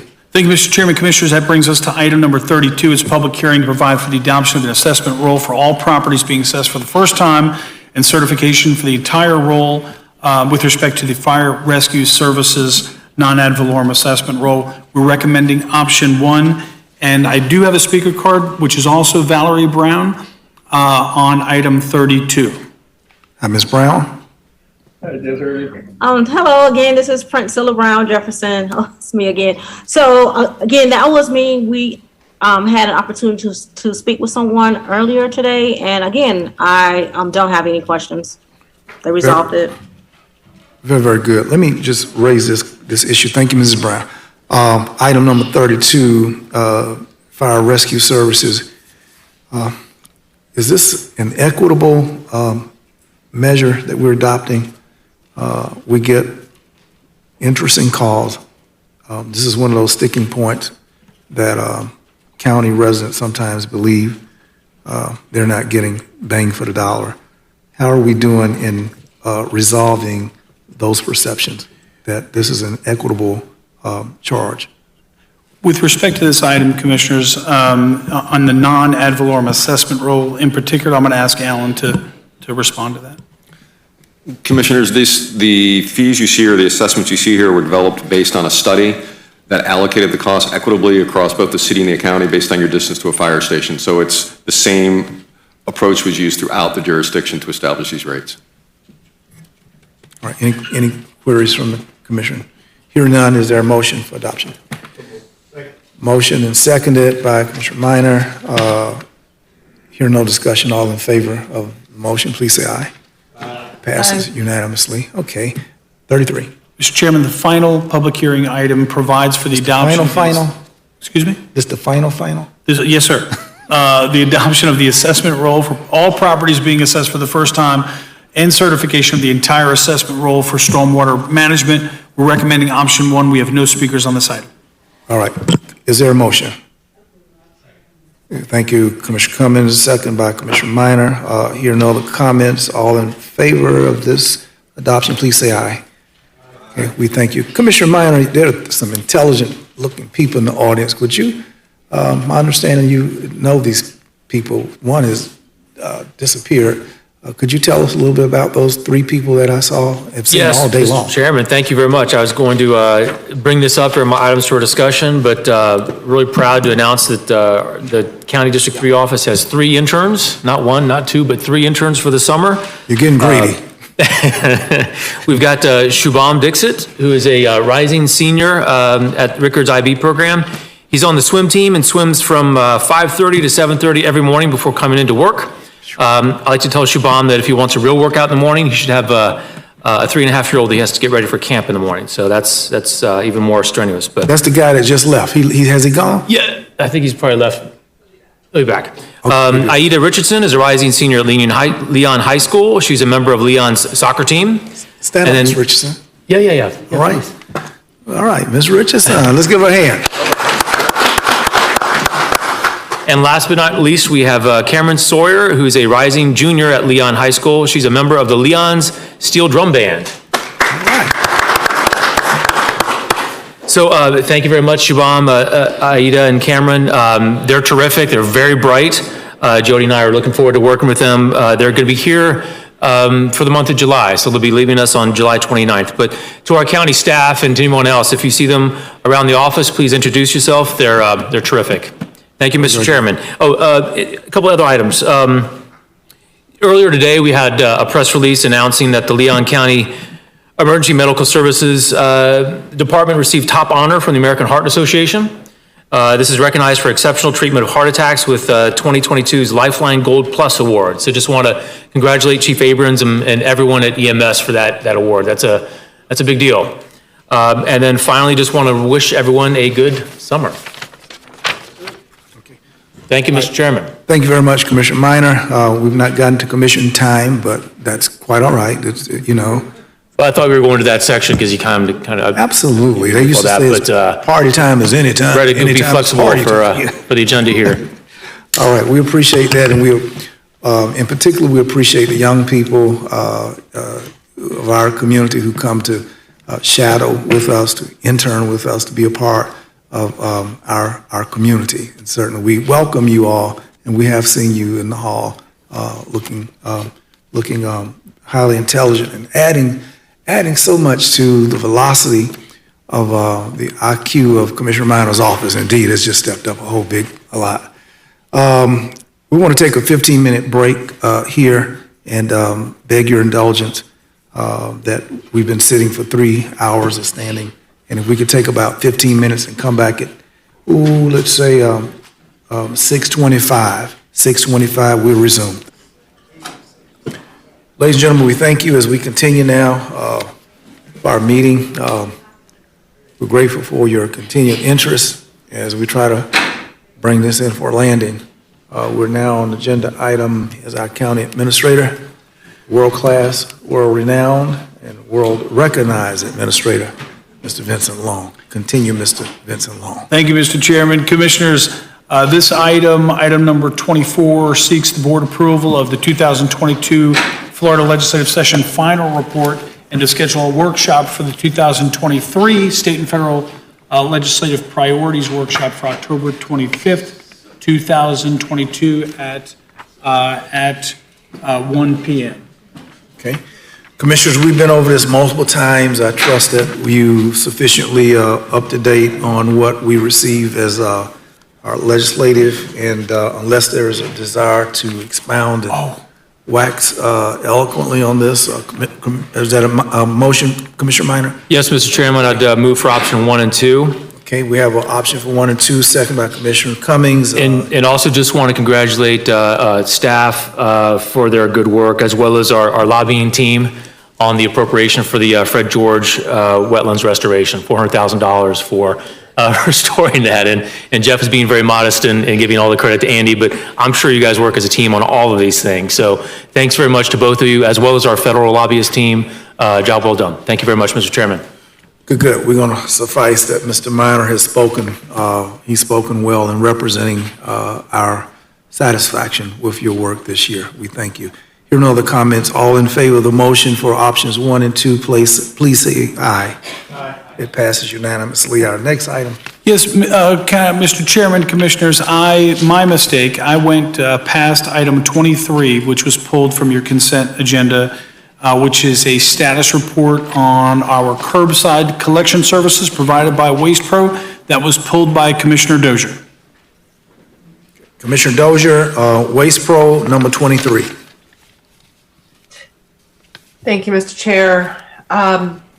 As you all will remember, we receive quarterly reports from Waste Pro, and for a while after we renewed the contract in 2020, I pulled these on a regular basis, but things were improving, and I had not pulled a report in a long time. However, this particular report is startling, and I unfortunately believe we're slipping back into a territory we were in a long time ago.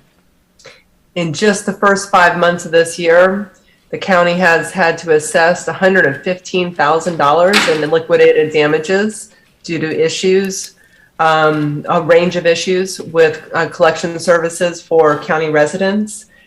That is already more than 2 times as much as the entire year of 2021. It's nearly 3 times as much as 2020.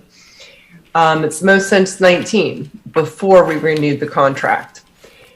Now, there are substantial comments in this item about efforts Waste Pro has made to improve their services. I'm very glad they've increased wages for their field staff 30%. They don't have hydraulic fluid leaks anymore. But I'm not convinced that those changes, again, management changes again, we are going to get us off this merry-go-round anytime soon. We have been here before, it gets a little better, and then it gets a lot worse. And then they change management and do other things, and it gets better, and then it gets worse.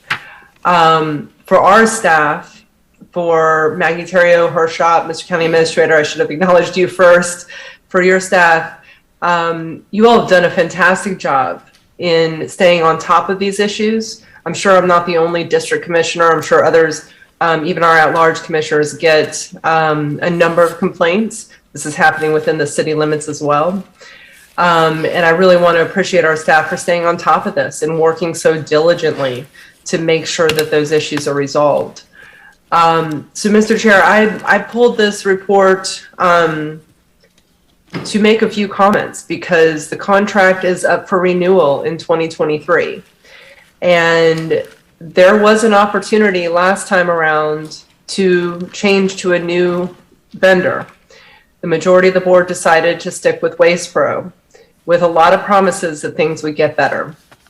As I said before, I am not confident looking at this report that we will ever get off this merry-go-round with Waste Pro.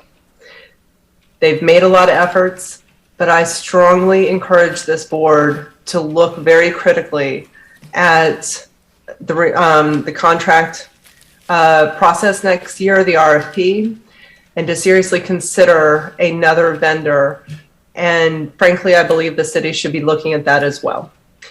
With that, Mr. Chair, I will move approval of the status report and appreciate staff's hard work on this issue.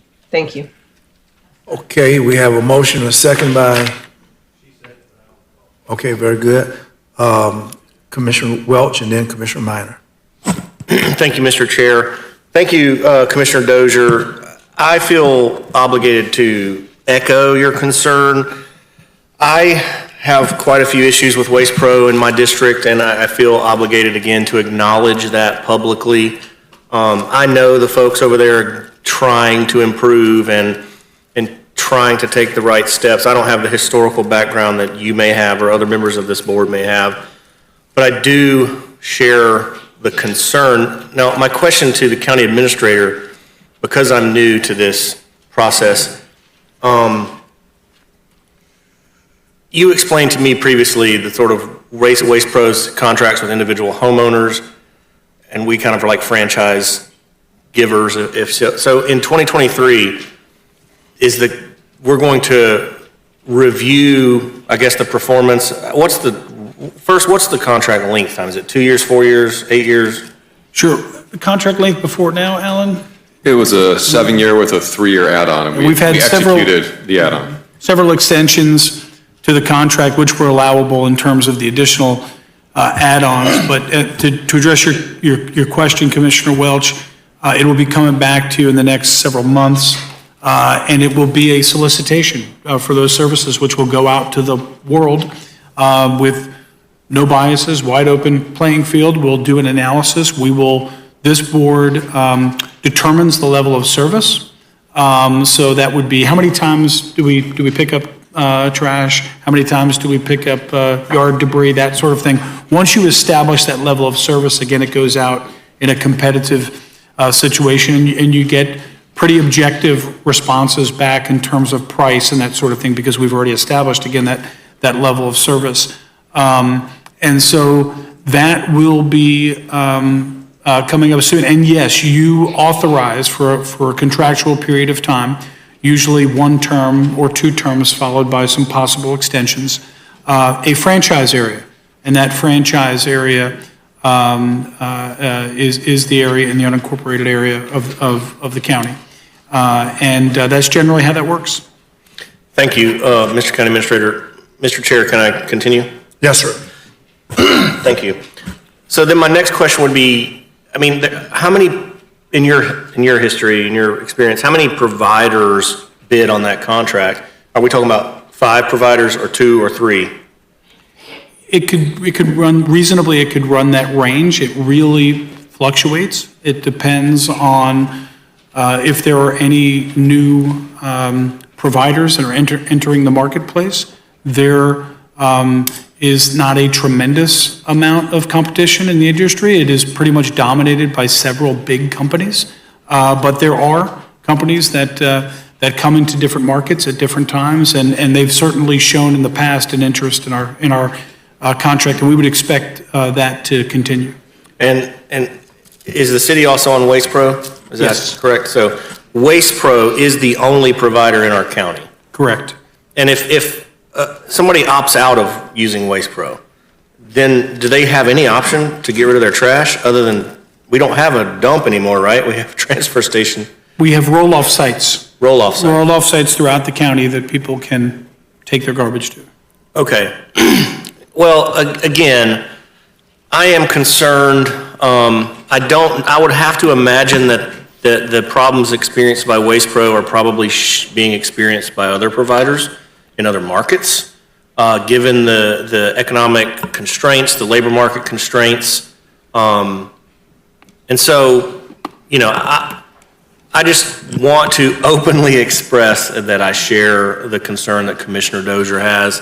And said, I appreciate that they're trying, but ultimately we answer to our constituents, which, you know, for our county at-large colleagues is, you know, hundreds of thousands, and for those of us in districts, you know, tens of thousands. We have to make sure, it is our duty to make sure that those services are provided as well as possible. So I certainly appreciate you bringing that up, Commissioner Dozier, and pulling this item, and I'll be very interested to see where we go in the future. Thank you. Thank you very much, Commissioner Welch. Other commissioners? Commissioner Cummings. Thank you, Mr. Chair. I just want to follow up and ask the county administrator a couple of questions, because I have received quite a few complaints at my office regarding to failure to pick up trash and what have you. But looking at the statistics going back to 2019, is that pretty typical or normal if you can think about, I guess, before 2019, when perhaps we might have had another service provider?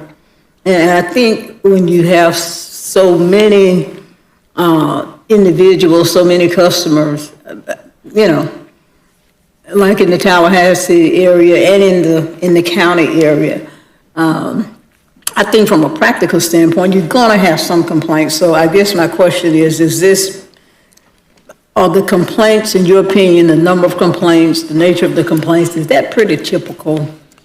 Mr. Chairman, Commissioners, what you'll see from our quarterly reports with you all is we're not shy about reporting back to you when service reaches an unacceptable level. You have the routine type things, and we work with the vendors and ensure that they're taking corrective actions on things and that sort of thing. And then you have, in this case, that we've identified was where the vendor encountered some issues that led to an unacceptable level of service, which was the case, again, related to much of the yard debris that we were seeing not collected for a period of time. And that's where we get into our liquidated damages and that sort of thing. So as we've said, and this happens in this business, that they have demonstrated to us at this point in time, and we believe that they've taken measures which will address the issues that we were most recently experiencing. But as any commissioner knows that's been here a while, the issues evolve. And so they sort of chase the issues around. It may be one issue one time and it evolve, and they'll address that issue, and then it'll become another issue another time. And our vendors, again, we take a very active role with them at the county, following up with them and trying to ensure the best possible services that we can to our community, which again, as Commissioner Welch was saying, are their subscribers. And so, but again, we don't hesitate to let you know when it's gone from routine type issues to unacceptable levels of services based on our contract. Thank you. Thank you, Mr. Chair. Commissioner Minor. Thank you, Mr. Chairman. I just feel, for the record, I've got to reiterate a lot of the same observations my colleagues have seen from their constituents. You know, in District 3, we hear of whole neighborhoods that have missed trash pickup. We've had yard waste not picked up for weeks. It's a problem. And what my chief of staff and I do is we will contact county staff, or in some cases, we'll contact Waste Pro directly. And usually when we do that, the problem gets addressed within 24 hours. We don't mind reaching out and taking that step, but we shouldn't have to take that step. Citizens shouldn't have to take that step to notify us about the problems. This is unacceptable. With the agenda item, I know that Waste Pro has been taking some measures to correct this. The 30% salary increase for field staff, the supervisors driving trucks, Saturday, work days. These are things that appear to me would be in the right step to address the problems. So my chief of staff and I are gonna be talking with our neighbors in District 3, watching this very closely. As far as I'm concerned, Waste Pro is on notice, and they should be. We're gonna be taking a look at these steps that they've taken to see if they have an improvement. If they do not have an improvement, we're gonna have a serious discussion about the contract going forward. Thank you, Mr. Chairman. Thank you. Ms. Vice Chair, Waste Pro. Well, I mean, I guess we're having some problems in District 3. And I hope they get resolved. That's all I got on, Mr. Chair. Aside from that, I think right now we're in a position of, when's the next status report come back, Mr. Administrator? We'll be bringing you all a solicitation to begin the process for that within the next couple of months. Yeah. Mm-hmm. You have more information at that time? Yes. Okay, well, I look forward to getting that back. And for right now, with Commissioner Minor's comments taken into consideration, I'll just accept the status report. Okay, that's a motion? Mr. Yes, Chair, sir. may I? Mr. Chair, you already have a motion on the table. Oh, okay, I'm sorry. Actually, but I realized, Mr. Chair, if I may? Yes, you scared me because I was looking for you. No, sir. I'm not, am I allowed to make a motion? Yeah. You made one earlier. County Attorney, okay. I just wanted to make sure, I was sure the County Attorney would mention it if I wasn't online. I'm trying to keep up there. Do you mind if I make just a quick closing comment? Anybody mind no if one else? Commissioner Dozier makes Okay. a? No, we don't mind. Okay, well, that was all you, Mr. Chair. You're the chair. Oh, no, I was. I really appreciate the discussion. Thank you all for sharing your thoughts. I mean, I think many of us get emails that are from other districts, but Commissioner Cummings, you probably see a little bit of everything, right? So does Commissioner Maddox. So you're probably hearing how widespread some of these concerns are, where Commissioners Minor, Welch, and I are really digging down into the chair into specific districts. But I think one last thing I want to say about this is I would never presume to prejudge a open bid process, a solicitation for vendors to apply for a contract like this. Certainly, Waste Pro should have as fair a shake as anyone as we go into the next round for contract. However, I will say that based on what happened in 19 and 20, and before then, I could understand if we, and this, Commissioner Welch, this really came to mind when you were asking your questions, if if there are some companies who question whether or not Leon or Tallahassee would hire someone new, even if they had a lower price and better track record of service, quite bluntly, because that is what happened in 19 to 20. So we made a choice. Waste Pro made a lot of commitments, and they have met a lot of those commitments. They just haven't met all of them. And Mr. County Administrator, I think your phrase, "the issues evolve," is a really good way to sum that up. So I think it's important going into the next year. The reason why I wanted to pull this, I'm glad we've had the discussion, was to say publicly that I think this should be a robust solicitation process. Looking at the details as we did last time, we had a great RFP, looking at that request and really ensuring that all vendors in this space, including the incumbent, know that we are open to all proposals. I think that's really important to make sure we get the best and the most proposals possible. That's it, Mr. Chair. Thank you. Very good. Staff, are you aware of any other jurisdictions that are suffering similar complaints, and whether or not, particularly with the impairment caused by COVID, worker shortages from my understanding, worker shortages in just about everywhere. How is Waste Pro's report card? Is it comparable to, say, Pensacola or Gainesville? Are they experiencing similar or the same? Can you help us understand? Sure. What we're experiencing is very common in the business, and we've seen issues of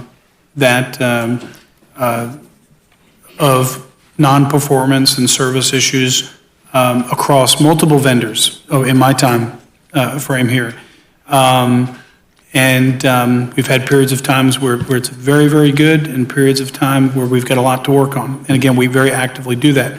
But I'll say this, Commissioners, in terms of the, and this is a little, and sorry for the spoiler alert, but when part of the reason we've been exercising our extensions to our contracts is that we're under a very good price for our subscribers currently. That price we should expect to go up dramatically in the current market. So our complaints are going to change in nature. and I think that is something that we should expect when we do look at the marketplace. We do look at the pricing that we're seeing. And what we are seeing is new contracts that are being solicited and being executed that are nowhere near the pricing structure that we're under currently. So that will be another consideration for us, and one that we'll deal with, and the board will have a lot of options that we'll bring back to you in terms of designing the level of service. Okay, I think that Commissioner Dozier, you remember the last time there were two factors which coincided. The first, we had a come to Jesus meeting with Waste Pro. They confessed their sins and said that they were going to pull up. They actually went out, made adjustments, hired more people, equipment, all of that. It was a tough, but for a corporation to make the concessions, and they seem like in good faith and with due diligence, tried to step their game up. And I'm suggesting, Commissioners, that I'm not taking up for Waste Pro, because I don't know them like that. But in these areas of service across many jurisdictions, there are similar complaints.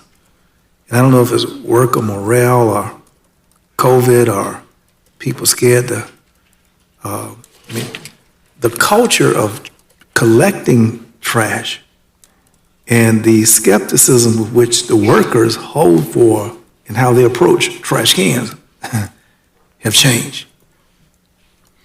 Everybody is a little more leery to what they engage and indulge, expose themselves to. And this is an awakening period. And The workers are not as we may think they are. And it clearly says in our notes that there have been worker problems, so much so that there's been a 30% wage increase. When you go up 30%, man, you got to be having problems. They got their supervisors driving the trucks. When the supervisor's out driving the truck, there's something there. But in terms of the market, the second component, which coincided with them saying we're going to pull up, they made that commitment. The second factor was it was going to be almost exponentially greater increase for us to go to the open market than to settle our differences and to take a very competitive price. And we opted, if you all remember, to say, well, it's going to go up that much. And we thought that for the numbers that they weighed in with, let's realize we acceded to an agreement in the re-upping. I'm not sure if the dynamics in a new contract would blow the current terms, or are we able to renew and retain numbers that don't graduate up? That's going to be the bottom line. It's still a dollar situation that we've got to look at. The third component, commissioners, that we've got to look at is the availability of other vendors who are interested right now in picking up your trash and mine and everybody else's. It's not the kind of work that easily entices. It's not like working at the bakery. You know, the bakery smells good and tastes good, and you just want to go to work. It's a different kind of situation. So those things being dynamics, we want to put on our patient helmets and evolving times we're in. So let's not jump the gun. And I just don't know how many vendors are out there that's trying to set up anything new. I'm not sure if we even got anybody else go to another date to go to the dance with. I ain't heard about them. So who has Gaston County? Waste Pro? Mag is Waste Pro for Gaston? They got Jefferson and Wakulla? All right. Okay, let me just say this. Y'all know trash is a volume business. And if a company is not going to reach certain measures of a tonnage, and for our city, which we're small to most major companies, we're small. They would need to come to Tallahassee, get Quincy, get Jefferson, get Wakulla for their numbers for this thing to work. Is that right, Vince? Typically. So we're in a little maze that we don't have enough trash cans that generate the kind of volume that oftentimes. But what I would like to see in our next contracting effort is a look at waste to energy concept. You've heard that from me in probably 1998, I believe, 97. Waste to energy.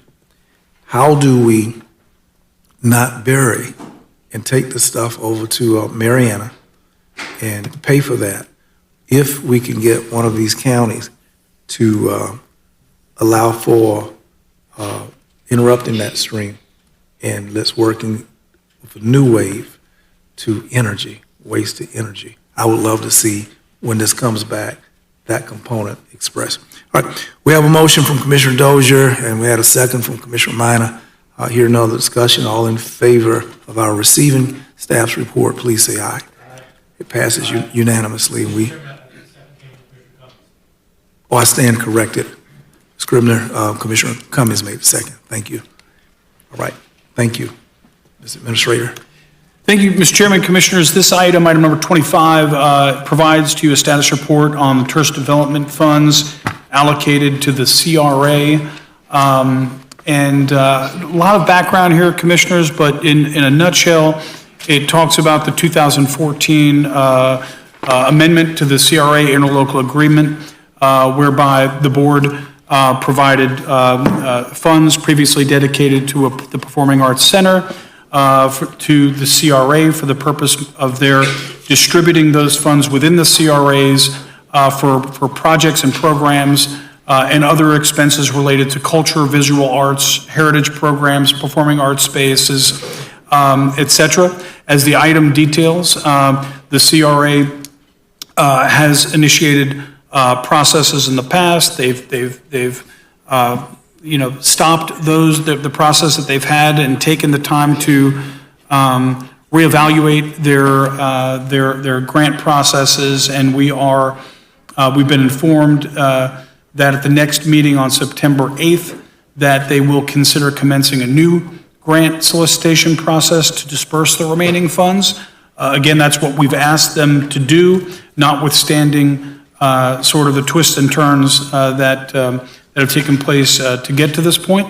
But our interlocal agreement does not specifically identify a timetable for the TDT funds to be used. And should the board wish to redirect those funds anywhere else or back to the county for our sole discretion, it would require an amendment to the interlocal agreement, which would need to be approved by all three parties, the board, the city commission, and the CRA. And that is really a summary, Commissioners. We're happy to answer any questions you might have. We're recommending option one, and I have no speakers on this item. Okay, Commissioner Cummings. Thank you, Commissioner Chair. I'm sorry, Commissioner Proctor. Mr. Chair, I would like to move the acceptance of a report and move that we accept option one. I'm elated that part of that report includes some support for the Florida Civil Rights Museum, Mr. Chair. So with that, I move option one. Very good. We have a motion by Commissioner Cummings and second by Commissioner Welch. And then we have one speaker that we'd like to hear from. Thank you. Thank you, Mr. Chairman. My fault. We have one speaker we had one card, two items. And so Max Epstein did put in a request to speak on item number 25. Thank you, Mr. Epstein. If you state your name and address. I'll be brief. 1001 San Luis Road. I was part of this original grant process in 2018, and it went pretty well until the politics came in. And I implore you to use the professionals who are COCA. They have a grant writer as one of their positions. You should use the expertise of the arts community and keep it within the arts, culture, and heritage aspect. There's been talk about this having to be performing arts money. I mean, that was 12, 15 years ago or something. And that allows us to create projects and incorporate all of it. We can have projects like the Florida Civil Rights Museum, and go after other grant funding together.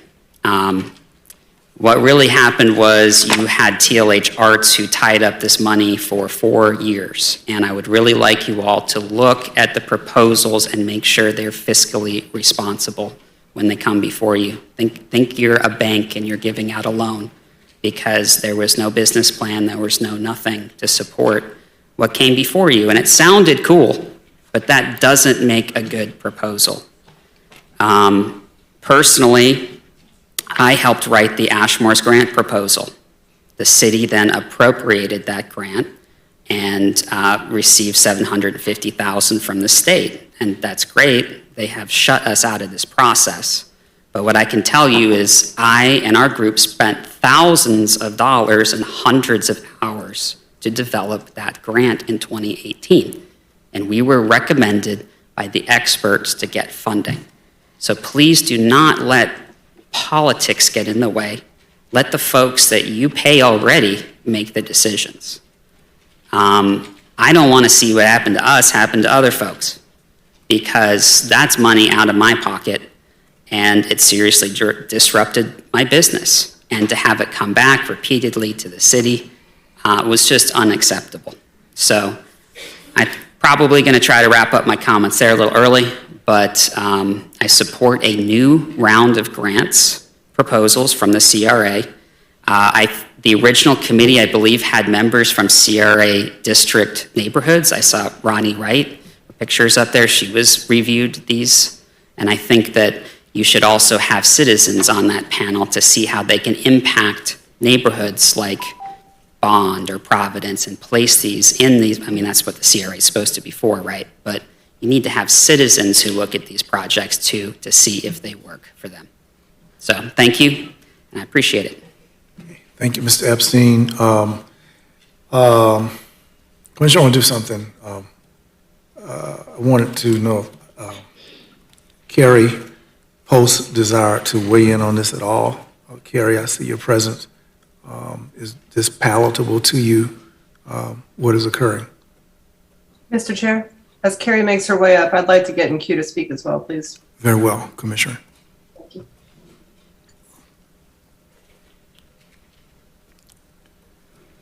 Good evening, Mr. Chairman, Commissioners. What the CRA is currently proposing with reopening the grant process, they're reviewing and updating their guidelines right now. I have been meeting with them to share some insight, as I too was involved in that first round process. So I think it's, as of right now, the plan is for the CRA to administer the grant program. And again, I haven't seen their final product yet, but initially I think the first round was successful. So I wouldn't have a hesitation of the CRA implementing another grant program. I'm sorry, Carrie, you was talking faster than I could hear. Could you say the last sentence? I would not have any hesitation of them administering a grant. I mean, I haven't seen their final, what they're recommending, so it's difficult for me to say, but I think they're moving in the right direction to revise the guidelines to involve both CRAs. So I think, again, I haven't seen the final product, but I would not be opposed to them administering another grant program. Okay, has COCA previously administered any money similar to Well, this money? they run a grant program just like we do in tourism. So we have a dedicated staff person that is a grant manager. So they do as well, and as you're aware, the COCA, their COCA's grant programs are funded with the tourist development tax dollars. So I'm involved with that as well. But yes, both COCA and tourism administer grant programs. Okay, any questions for our Tourist Development Director? Okay, Commissioner Dozier, thank you, Mrs. Post, thank you. Thank you. Unless Commissioner Dozier has a question for Ms. Post. No, sir, I appreciate the update. Okay, very good. Go ahead. Thank you. Picking up with Director Post's comments, I'm glad that she has been asked to look at what the CRA is developing, updating the grant guidelines. Quite bluntly, back in 17 to 18, we didn't have an issue with the CRA staff and the grant process they put together. We had an issue when it got into the politics of the situation and changing what the recommendations were from the committee. So I do want to respect CRA staff where they could come up with a viable process. The reason why I asked for this item to come back, and I think there is a change that we should take, whether or not we can take it, is because we have been waiting 5 years to activate this funding. Really more than that, back to 2014, but definitely 5 years. The only reason why it was caught up with the CRA in the first place goes all the way back, correct me if I'm wrong, Mr. County Administrator, but I'm pretty sure it was 2004, the beginning of this, the Florida Center for the Performing Arts. We are locked into this agreement because of an idea that folks had nearly 20 years ago. And at the time the agreement was set up, the county sat on the CRA board. So we actually had a voice in the deliberations about what this project was going to look like, what the grant process was going to look like using county dollars. Since then, we have left the CRA. So we are in a bind, and County Administrator mentioned this earlier. If we want to change this agreement, we need the City Commission to agree to it, both as the CRA Board and the City Commission. And it's really disappointing that on one hand, they have said in recent months they don't want to administer a grant process. So they asked TDC to do it, our tourist office to do it. But when we said we weren't going to do that for them, it's not part of the agreement, they would rather run another grant process than look for ways to collaborate with the county, to look for ways to, and I'm not trying to cut out the city here. I'm trying to elevate this to the City and County Commission out of the CRA. If we were to change the agreement and elevate this decision to the City and County Commission, the County Commission could have an equal role in approving a grant process. We could have an equal role in looking at the final award recommendations and approving those. Right now, we are continuing to delegate all of this to the city, and we just get an up or down vote at the end. It might work this time. I'm going to try to be optimistic, but after waiting so long and given what the current city commission, how they've handled this in the last couple of years, my optimism is waning a lot. And I think it would be in this board's interest to at least try to change the agreement. Again, not cutting out the city, but elevate it to the commission so we can work with our partners and get the job done and get the money into the community as fast as possible. The last thing I'll say, just Commissioner Cummings, you made a comment about the Civil Rights Museum. I started asking these questions when the museum was up for discussion in the last month or before that, because that's a project that may qualify at some point for some of these dollars. I'm not prejudging that at all, but they could qualify. But the CRA is absolutely under no obligation to support the Civil Rights Museum or anything with this item. We have funding set aside in our budget ratification item for the Civil Rights Museum, and I'm glad for that. But elevating this to the City and County Commission may allow us to open up that conversation about the museum or other projects. But at this point, all we can do is leave it to the CRA. So, Mr. Chair, I had to just lean in one more time because this I really hope this time it works. But we could be back here, you all could be back in this room next year having this very same conversation. And that would be really disappointing and a detriment to the community. Thank you.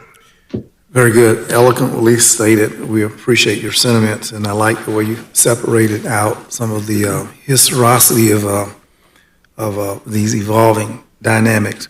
We were members, Commissioners Welch and Cummings, we were members of the CRA, the County Commission was at some point. And we smell smoke, and we vacated the premises, smelling smoke.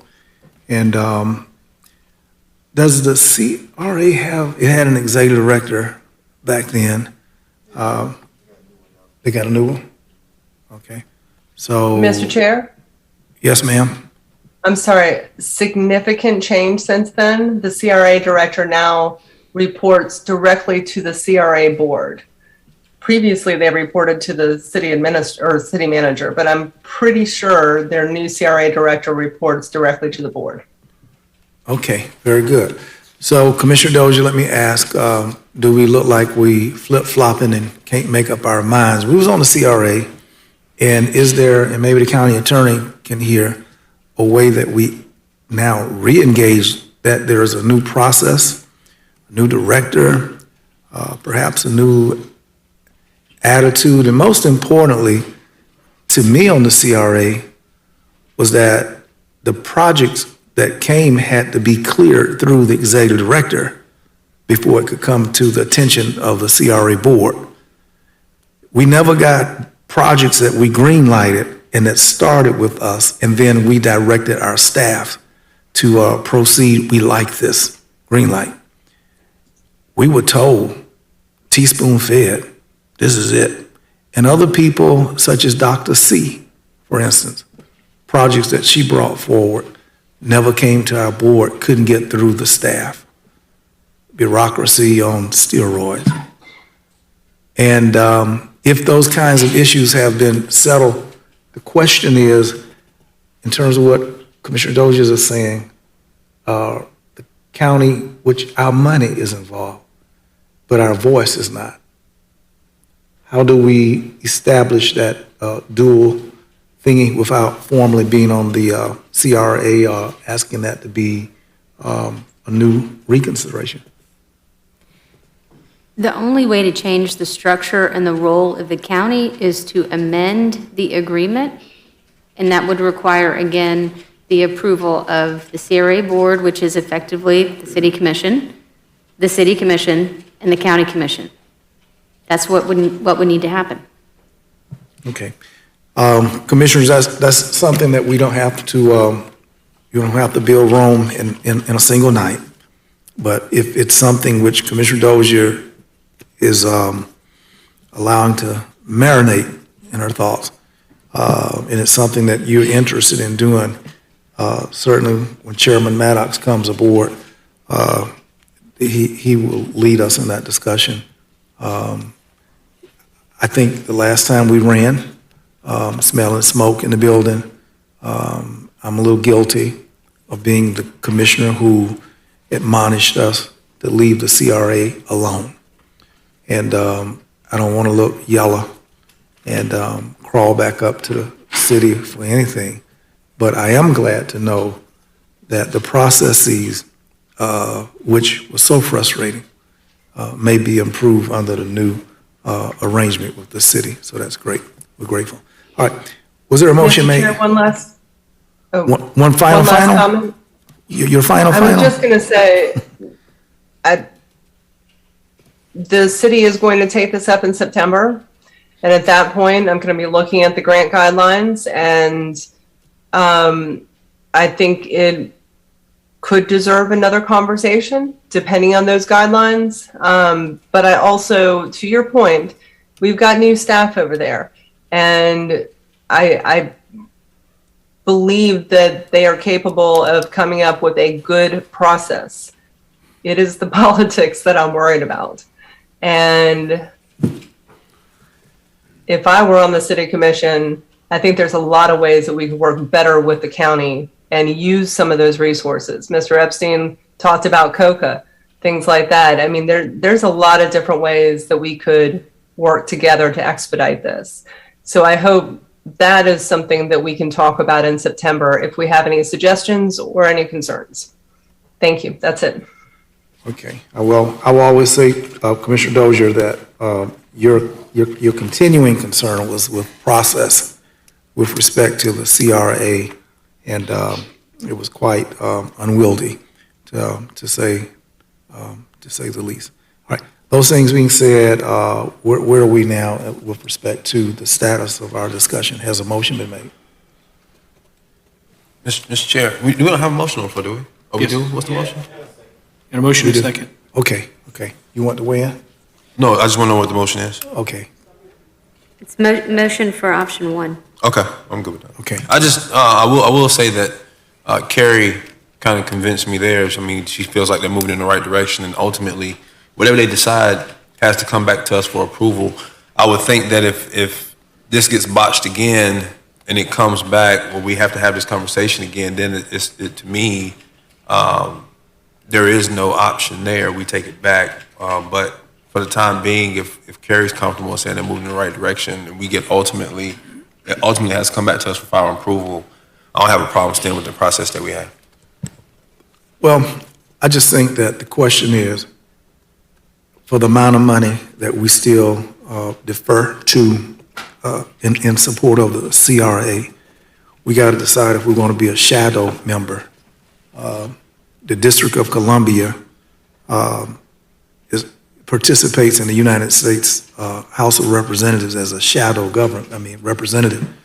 And Representative Eleanor Holmes Norton, previously preceded by Reverend Walter Fauntroy.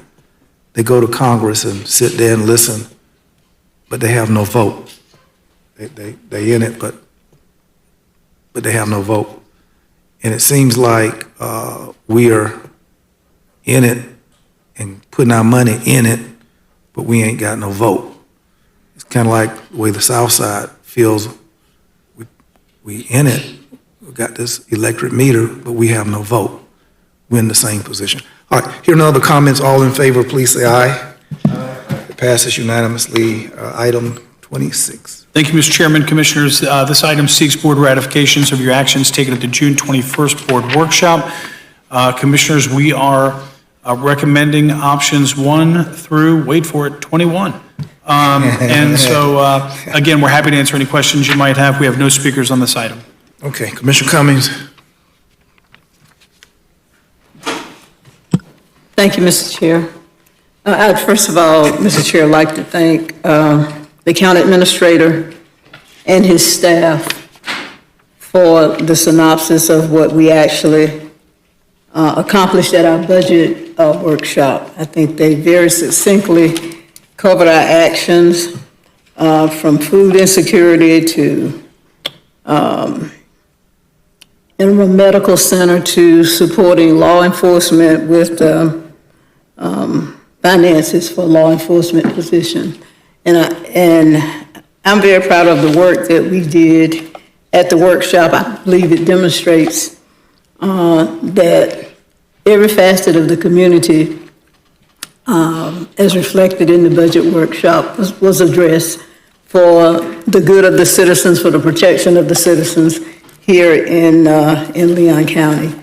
Having said that, Mr. Chair, I'd move options 1 through 21, with the exception, I'd like to amend option 7 to provide that the 5% raises is applicable for all employees across the board, regardless of whether or not they've reached the salary cap or not.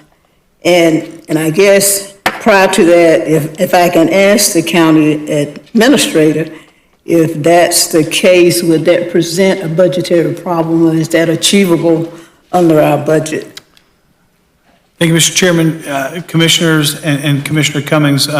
In our briefing, you discussed this, and as I told you then, no problem. The way it's presented to you now, it currently contemplates across the board with no exceptions. The issue we had was one-time payout versus going to the salary like the rest of the county employees. And like I told you at that time, for this 1 year, it would not create budgetary issues for us, again, to have it be, to go toward the salary of those very few employees that are at the top of their pay grade. And yeah, happy to answer any other questions you might have. Thank you, Mr. County Administrator. So, Mr. Chair, if I will just reiterate my exception or amendment to option 7, to accept it with the amendment that it's across the board, 5% raise for all county employees, and exclude the one-time bonus. Okay, so that's to the base. Sir? I got you, understood, okay. All right, you've heard the motion. Is there a second to, Commissioner Minor has a second, okay. Okay, is there a second to the motion? I'll second it. Mr. Chair, may I ask a question? Sure. If I was understanding that correctly, Commissioner Cummings, your adjustment there was to increase or have the 5% be a pay increase for everyone, not a payout for those within those certain classifications. Is that correct? May I respond, Mr. Chair? Yeah, that's correct, Commissioner Dozier. And I think if you recall our discussions at the budget workshop, we were very concerned about inflation. So when we addressed giving raises to all county employees, we were certainly concerned about the inflationary aspect that we're experiencing right now with high gas costs. And if you go to the grocery store, items you bought last month have tripled or doubled in price. And so I think it's equitable and fair that we give that across-the-board raise to all county employees and not just a one-time buyout because of their status. Okay. In general, I'm inclined to agree with you. I have had concerns for a long time about the classifications and how that impacts our employees. But Mr. County Administrator, you might be able to help me out here. Based on the pay rate study and that we discussed at our budget workshop and the changes, and I'm going to keep quoting this because I love it so much, 87% of the changes to wages would affect those making $19 or less, right? But we're making a lot of changes across the board. And from what you told me, I believe you said dozens of employees that were at that ceiling with a classification that would have fallen into this category of a payout. And now we're down to a handful. Did I remember that correctly? You did, that's correct. Okay. So, so first, Commissioner Cummings, I share your concerns in general, but we have made a huge change in the classifications going forward. And I think that's something, well, I should say, I hope that stays as part of the conversation with the commission as those changes are made. But for this particular instance, for the remaining, Mr. County Administrator, I think you may have said it was 5 or 6 employees. I just wonder about the precedent that sets or how that impacts other employees that may be in those same classifications. I assume all of these people might be on salary. They're not our hourly workers. Is that right? That's correct, yes. And as I said, this move would not constitute a budgetary issue for us. We viewed the previous motion as an exception, as a one-time 5% across the board for the purposes of dealing with the issues that have been discussed. And so to address those few employees who may be at the current ceiling with having the 5% go to their base rather than the one-time payout, again, that would not constitute a budgetary issue, simply would be the will of the board on that issue. Okay. All right, thank you for that. We've dug into so many different directions that I wanted to make sure I was understanding it clearly. Thank you, Mr. Chair. I can support that suggestion if, I don't know if you have or I guess you do have a motion you seconded, if that's the direction the board wants to go in. Thank you. Correct. That's the spirit as well as the letter of our intent. And I think that what the motion more fully does is that we leave no employee behind with respect to the spirit of, I can say one good thing, I guess is a positive. During the Trump years, gasoline was under $3 a gallon. And post-Trump years, gasoline, we had a national average that was just almost double in many places. And what the motion expresses, and I heard from the commissioner, Commissioner Cummings was saying that all of us, all employees, whatever your class, to get to work, to go home, the price is double almost in some areas. So the spirit of what we seek to make sure is that we have been fair to all of our employees. So like your children at home, you just can't give 2 of them a whole lot for Christmas and then 1 of them don't get too much of nothing. So we want to be fair and keep the spirit as well as the morale of this organization high. And when you have the world's best administrator and the most dumped on, cheapest, ain't getting paid, ain't getting no increase in employees, is hard. to pull that alone. So to keep morale energized, our employees, recognizing our respect across the board, I'm supporting the motion made by Commissioner Cummings. Are there other comments? Commissioner Minor. Thank you, Mr. Chairman. From the budget workshop, we spent some time talking about options 9 through 13. These were measures put in place to help us address food insecurity. I just wanted to thank my colleagues again here at the dais, as well as the county administrator and his team, Shinkton, the City of Tallahassee, Children's Services Council, United Way of the Big Bend for working really hard on coming up with real solutions to help those in need. So thanks again to all of you. Really appreciate it. Commissioner Cummings, a quick question for you. During the budget workshop, we talked about how the across-the-board 5% increase did not include the actual county commissioners. And your language that you just said on this adjustment to option 7 said all county employees. I just wanted to get clarification. It does not include county commissioners, correct? No, it does not include county commissioners, no. Okay, great. Just wanted to double check that and make sure. Well, let me say it this way. The intent of my amendment does not include county commissioners as elected employees. Perfect. I just want to be very clear about that. Thank you very much, ma'am. I will approve your motion. Thank you very much, Mr. Chairman. Thank you very much. All right, Commissioner Welch, you want to weigh in? Yes, I'm good. Mr. Vice Chairman? I'm good. Commissioner Dozier, one final? No, sir. Okie dokie. All right. Indeed, I want very much for you to find a comfort level in knowing that next year, our projections for streams of revenue, Ms. County Administrator, what is our projection for next year that Commissioner Dozier and all our commissioners can feel that as we're, you may feel we're loosening our belts, but what is our projection for revenue next year? To return to a more normal rate of increase in terms of property value, which would be somewhere around 6 or 7%.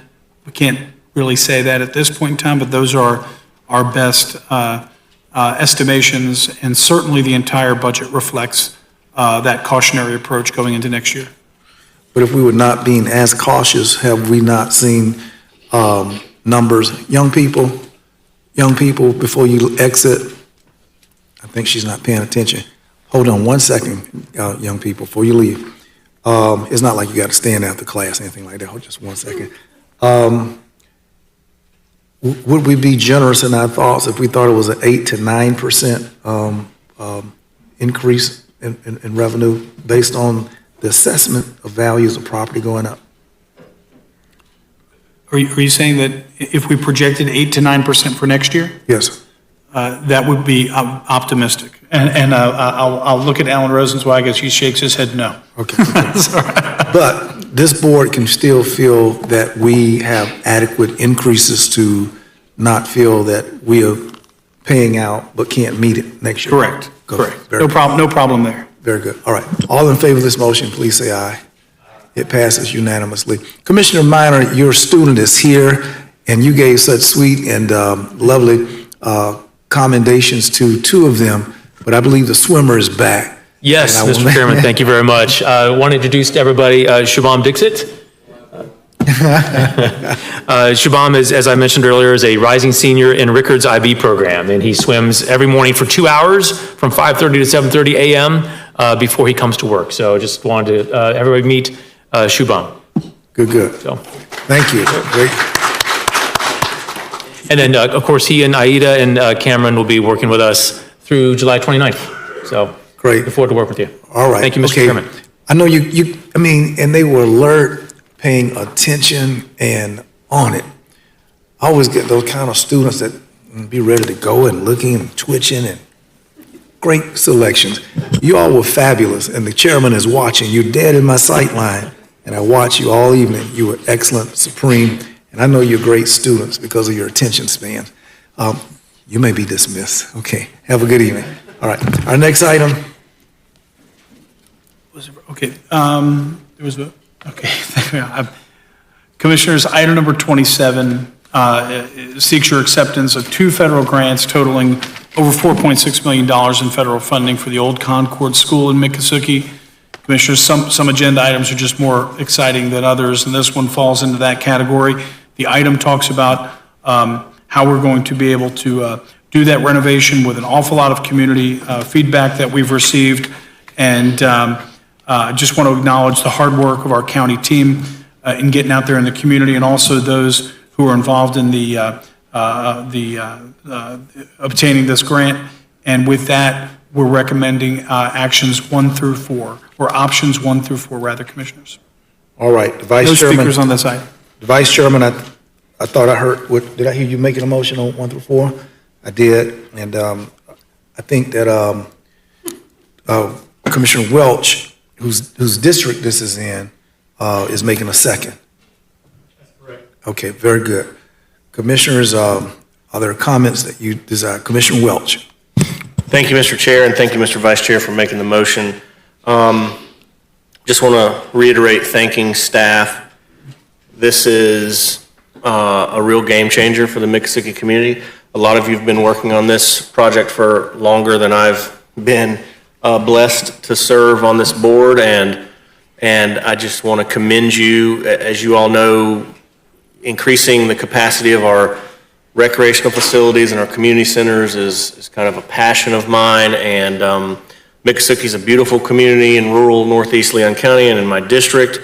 They've got a wonderful, really, ball field and recreational facility right there, and adjacent to that is an old schoolhouse that we will now be able to renovate with some kind of found money, which is really a leveraging of the county's money to quadruple our investment, Vince, something like that, $850,000 to $4 million, something like that. I mean, it really is an example of excellent resourcefulness from Alan and Vince and our federal folks, I assume, were involved in this. So just want to say thank you to everybody, and I'm looking really forward to the changes that are going to be made to the schoolhouse there, the renovations and the improvements, and I'll certainly encourage everybody I know to get out there and visit it. So just wanted to say thank you, guys. Very good. Any other commissioners? Commissioner Cummings. Oh, thank you, Mr. Chair. I just want to weigh in primarily and thank our legislative lobbyists, Pat Boggs, and also just give kudos to Old Concord School there in the Miccosukee community. It certainly will be an asset, a positive asset to that community. I want to thank the county administration for, the match that's required from some of the contribution that we are receiving. But I just think it's a win-win for the county, win-win for that community. Kudos to everybody involved, and I'm looking forward to the massive renovation that's going to take place. But I think in doing so, we'll see our local government and our federal government working together. And I think that's what it's all about when we are talking about dealing with the public and our citizens and making our community better. When we see the federal arm and the state arm and the county arm coming together, I think that's government at its best. So thank you, Mr. Chair. Very, very good. Any others? No doubt, we have a special shout out for Congressman Al Lawson, whose work secured $1 million toward this project. No doubt, this project, Concord School and Old School, we've had discussions here about schools and renovating schools and all of that in recent months. A lot of conversations. We've had fewer, we've had less. We've hardly had any conversation about Concord. But what we've had in place is a plan, a methodology, a sequencing of our processing going after money to make this project come to fruition. I appreciate and respect the interfacing efforts of federal, state, and local governments. And best of all, the patience, the waiting of our board, the Miccosukee community, and all of the partners for that alignment to occur and for this amount of money to happen. But I want to make sure for our Scribners that the most important thing in this Miccosukee's growth, and if we had to give an award, commissioners, to, we recognize communities tonight, the most improved community, the most outstanding community, and congratulations, Commissioner Cummings. But if we had the most improved community, I believe it would be Miccosukee, because Miccosukee was polarized. It was black and white, and the two did not meet at the same time. This building, there was misunderstanding. Everybody had their own ideas about the building.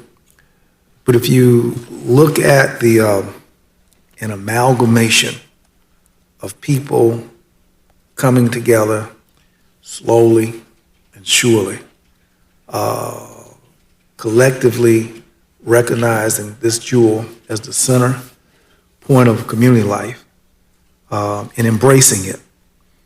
And I want to give a shout out to Commissioner Tony Grippa, who had the nerve, the audacity, and the courage to more or less say to that community, we're not going to function like how y'all been used to.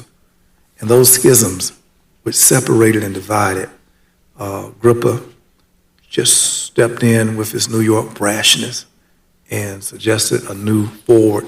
And that was early in 2000. So for this to come tonight, we just see the money, but I see the heart. I see the spirits, the minds of citizens that in their coming together and what will pour forth out of this, it far exceeds this $4 or $5 million. What have happened in the maturation of people learning to live, love, play, and live their best lives is the kudos and the shout outs. Salute that I give to Miccosukee.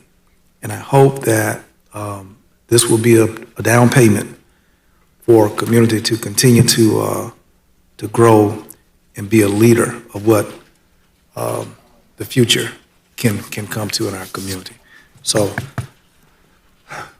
if you have not seen it, you wouldn't, but to have seen this community and where we are is an emotional moment, and it's a good one. Thank you, staff. You all, thank you all. No other comments, all in favor of the motion made by the vice chair, seconded by the district commissioner, please say aye. Passes unanimously. Our final item. Thank you, Mr. Chairman, Commissioners. Your final item number 28, seeks full board appointments to the Big Bend Health Council, the Career Source Capital Region Board, as well as the Investment Oversight Committee. Options 1 through 4, Commissioners, provide for your consideration all eligible applicants. Mr. Chair, I'll hand it back to you to facilitate the votes. We have no speakers on this item. Mr. Vice Chairman, if you make any recommendations tonight, staff's recommend, the staff, no. I'm sorry. On the Big Bend Health Council. For option 1, and Mr. Chairman, if I may, for option 1, we're seeking the appointment of 2 citizens for the healthcare provider seats. The eligible applicants are Nathaniel Myers, Kimishika Jones, Dr. Stephen Harris, and LaQuanda Williams. Ms. Jones and... Whoa, hold up. Is Dr. Stevens an MD or what kind of doctor is this? I mean, we always strengthen a board to add a medical doctor to. He's a health doctor? Okay. Ms. Chair, on point. Is that what we got? Mr. Myers and Ms. Jones are seeking reappointment. Who? Mr. Myers and Ms. Jones are seeking reappointment. Who's Dr. Harris? You can appoint him in option 2. Excuse me, Mr. Chairman, Dr. Harris is a retired physician. Or he's retired, but he is a physician, so the MD would be his designation, his degree. It's not every day we get a doctor who wants to serve on your board. Just saying. All right, I will go, Mr. Chair, Mr. Myers, Ms. Jones, Mr. Harris, and Ms. Ernest. They'll be the four. You got to appoint 2 on option 1 and then 2 on option 2, correct? Yeah. So you're reappointing the 2 on option 1, and then you can do Dr. Harris on option 2. Dr. Harris and Ms. Ernest.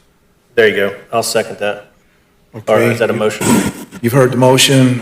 Is there any objection to these nominations by Vice Chair? Okay. Option 2, Mr. Administrator? We did option 2. Option 2 is for Career Source. I'll reappoint Beth. Okay. I'm sorry, option 3 is for Correct. reappointment. I will reappoint Beth. Okay, very good. All right. And option 4 is good too, so yeah, I think that's all. We got them all. We all good with option 4? Yes, sir. Okay.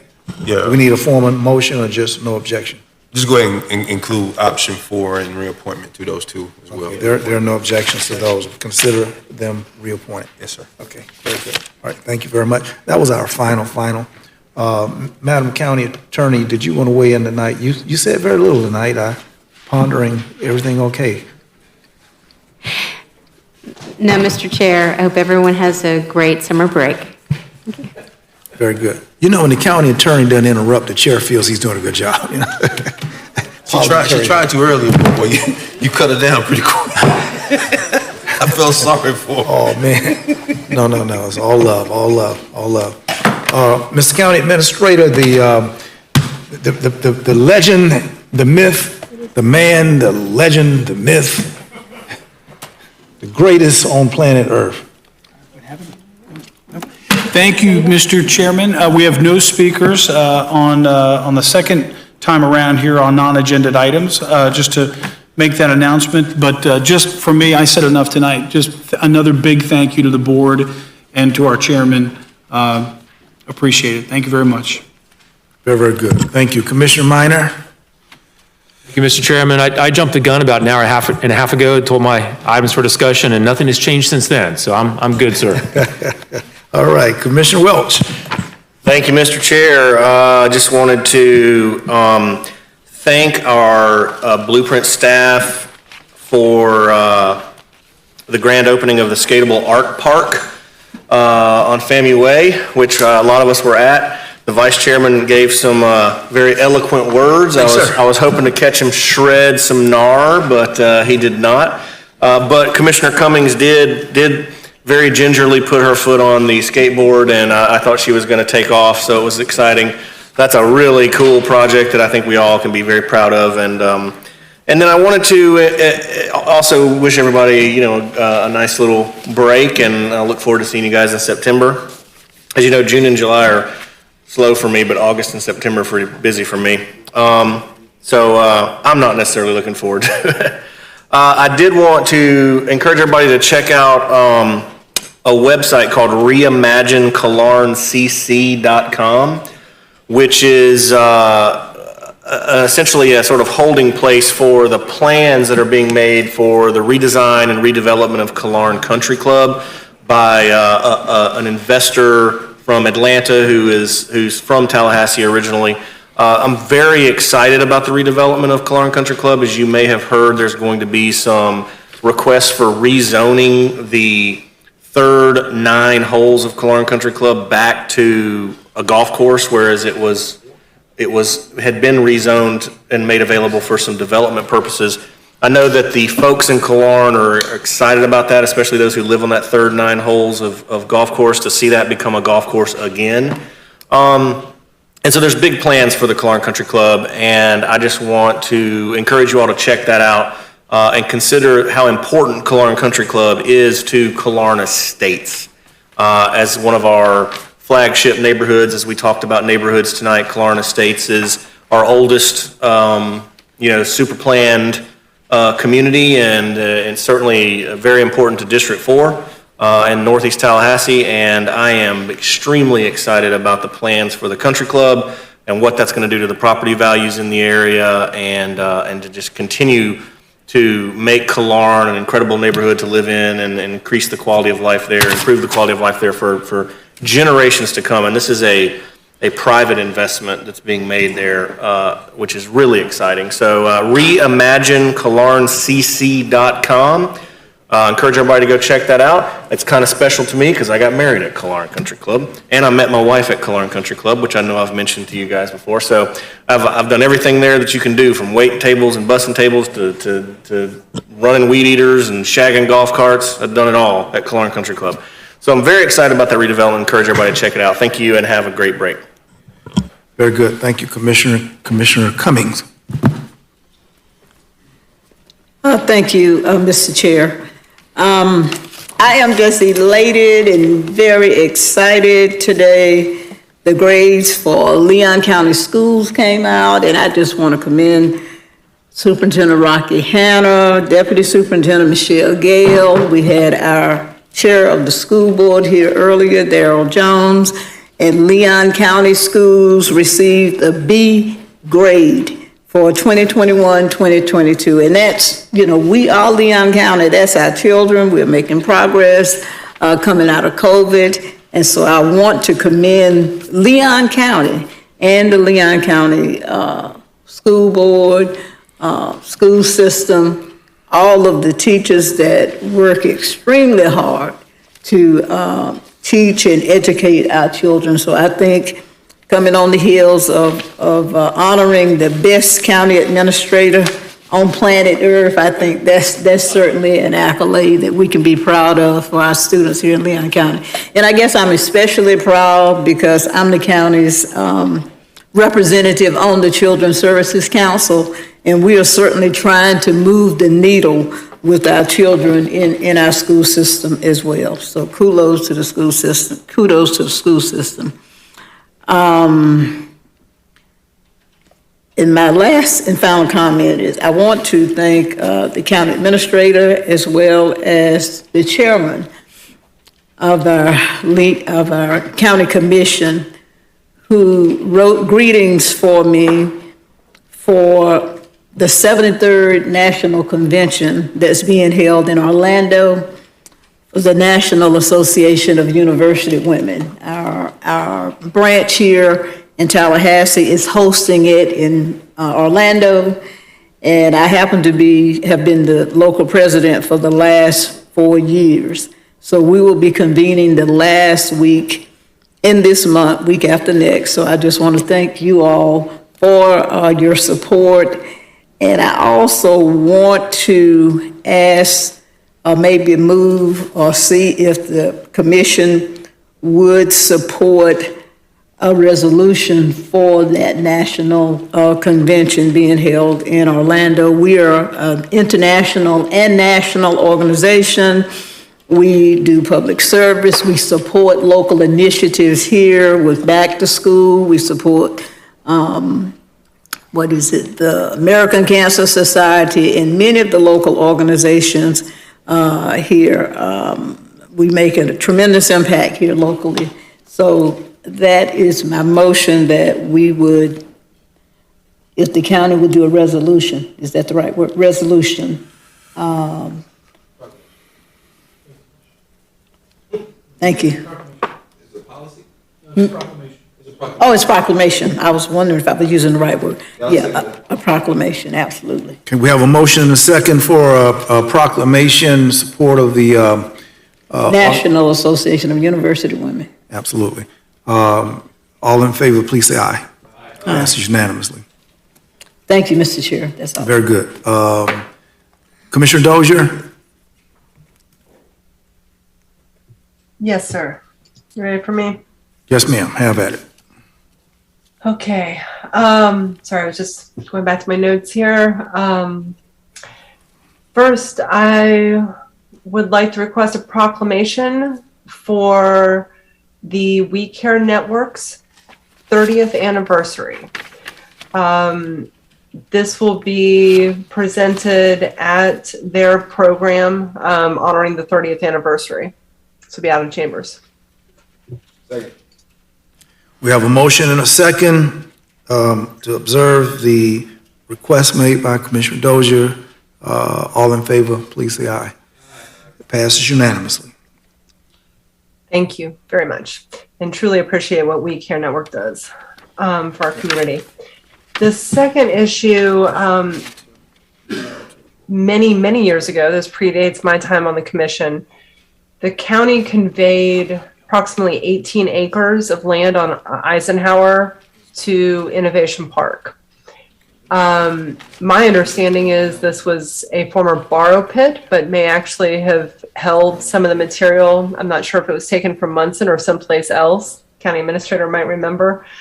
But as the Innovation Park staff has looked into this, there are numerous questions, but there also seems to be some restrictions on the property that may have been associated with that transfer from the county. So if it is acceptable, Mr. County Administrator and Madam County Attorney, I think it would be helpful if the Innovation Park Director could work with the two of you to try to better understand the history and look at options to resolve any of those issues that may prevent them from activating the property. Is there any issues with that for either of you? We'd be happy to work with them.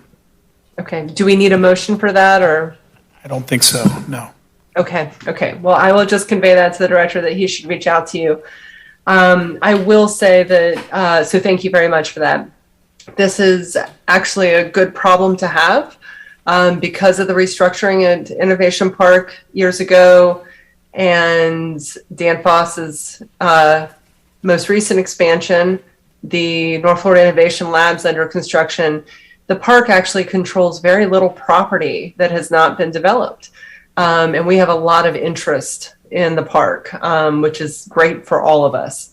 But opening up that 18 acres on Eisenhower could really have a lot of benefit for recruiting some companies and establishing companies in that area. So thank you for that. Mr. Chair, those are the, okay. Forgive me, I have to go back really quick to the We Care proclamation. I was concerned I had made a mistake there. It will actually be presented in chambers at our September meeting, not at an outside event. Madam County Attorney, do we need to amend that motion or? I don't believe so. Okay, thank you. Well, beyond that, I hope everyone has safe travels if you can travel this summer. Some of us will be incredibly busy for the next few weeks. Very much appreciate Mr. County Administrator and County Attorney, what you both have done, what your staff has done. Congratulations again, Mr. County Administrator.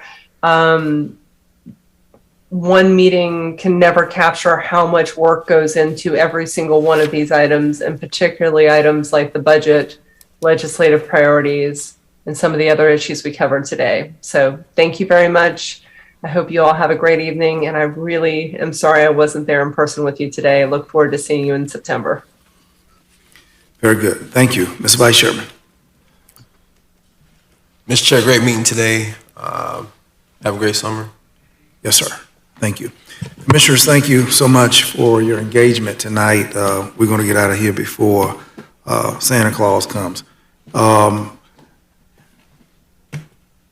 the world's best administrator, congratulations again to you, your family, our staff, Leon County family.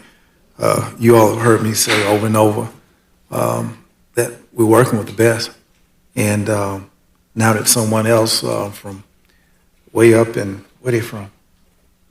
Somewhere around the world, they see it too.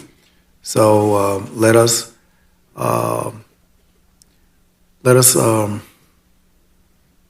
celebrate this moment and really revere who we're working with.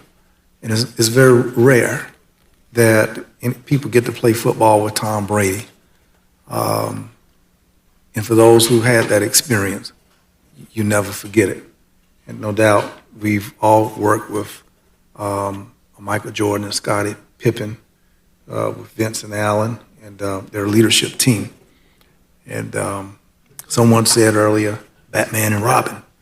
But some awesome guys. Thank you all, Vince. Now, I want to say in that regard that the ICMA annual conference, in which the actual presentation of the formal award will be in Columbus, Ohio. And I hope that you all can clear your schedules, and as many of our commission as can attend can go to, in his world, which is the equivalent of a Nobel Prize or a Pulitzer or Heisman Trophy or something like that. I intend, and I'm hopeful of attending. I think the chairman should be there when our county has received, all of our counties receive this award shared. And I hope, commissioners, that you can come to Columbus then. I want to ask this board's endorsement of my ask to attend the travel to the Black Chamber of Commerce meeting, National Chamber of Commerce meeting in Washington this week. And do I need a motion on that, or? Is this week, Mr. Chair? Yes, sir. So moved. Okay. Okay, we have a motion, a second for the chairman's traveling to National Chamber meeting. Hearing no other discussion, all in favor, please say aye. Okay. 14, 15, 16. I think, yeah. I'm gonna be back before 2 weeks from now, though. Be back. I thought I'd let you know.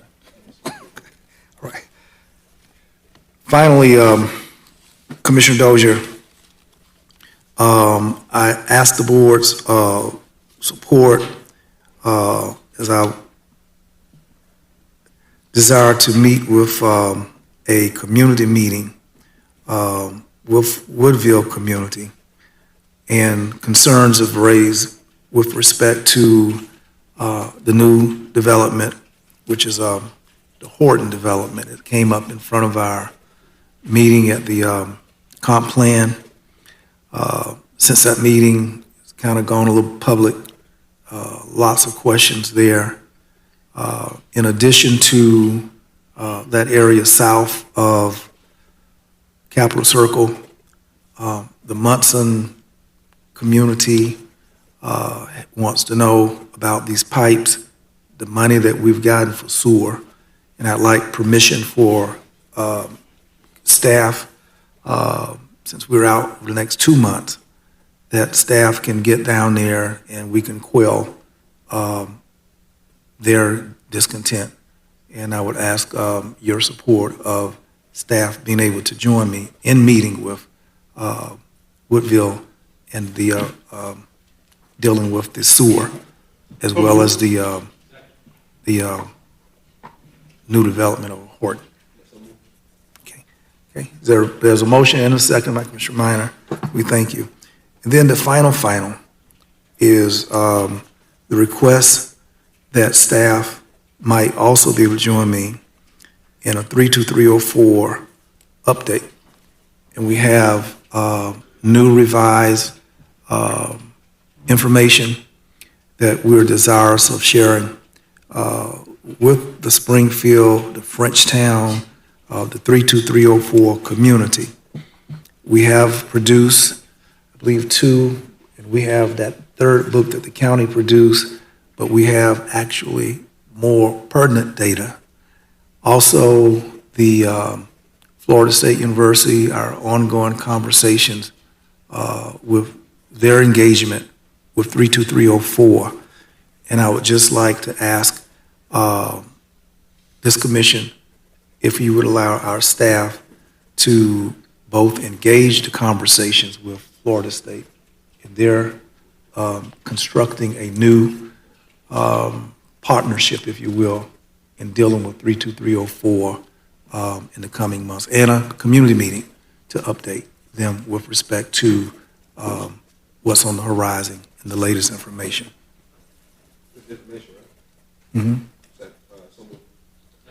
Okay, thank you. All right, we've got a motion and a second, and hearing no other comments, all in favor, please say aye. Okay, Very, very good. Commissioners, it's been a great night. I want to thank you, Commissioner Dozier, for hanging in there with us. I want to thank you, staff. We have a great staff. We have a great staff, and we know that we're blessed to be served by the best. County attorney, you do an awesome job. Administrator, you the best, and literally. And to all of our staff and support, we appreciate y'all, and we thank you so much. And we're going to be out, Commissioners, until our next meeting will be September the 13th. So have fun. And if y'all miss me, just call me and I'll talk to you. All right. Those things being said, I feel gravity coming down, pulling in, coming in. All right.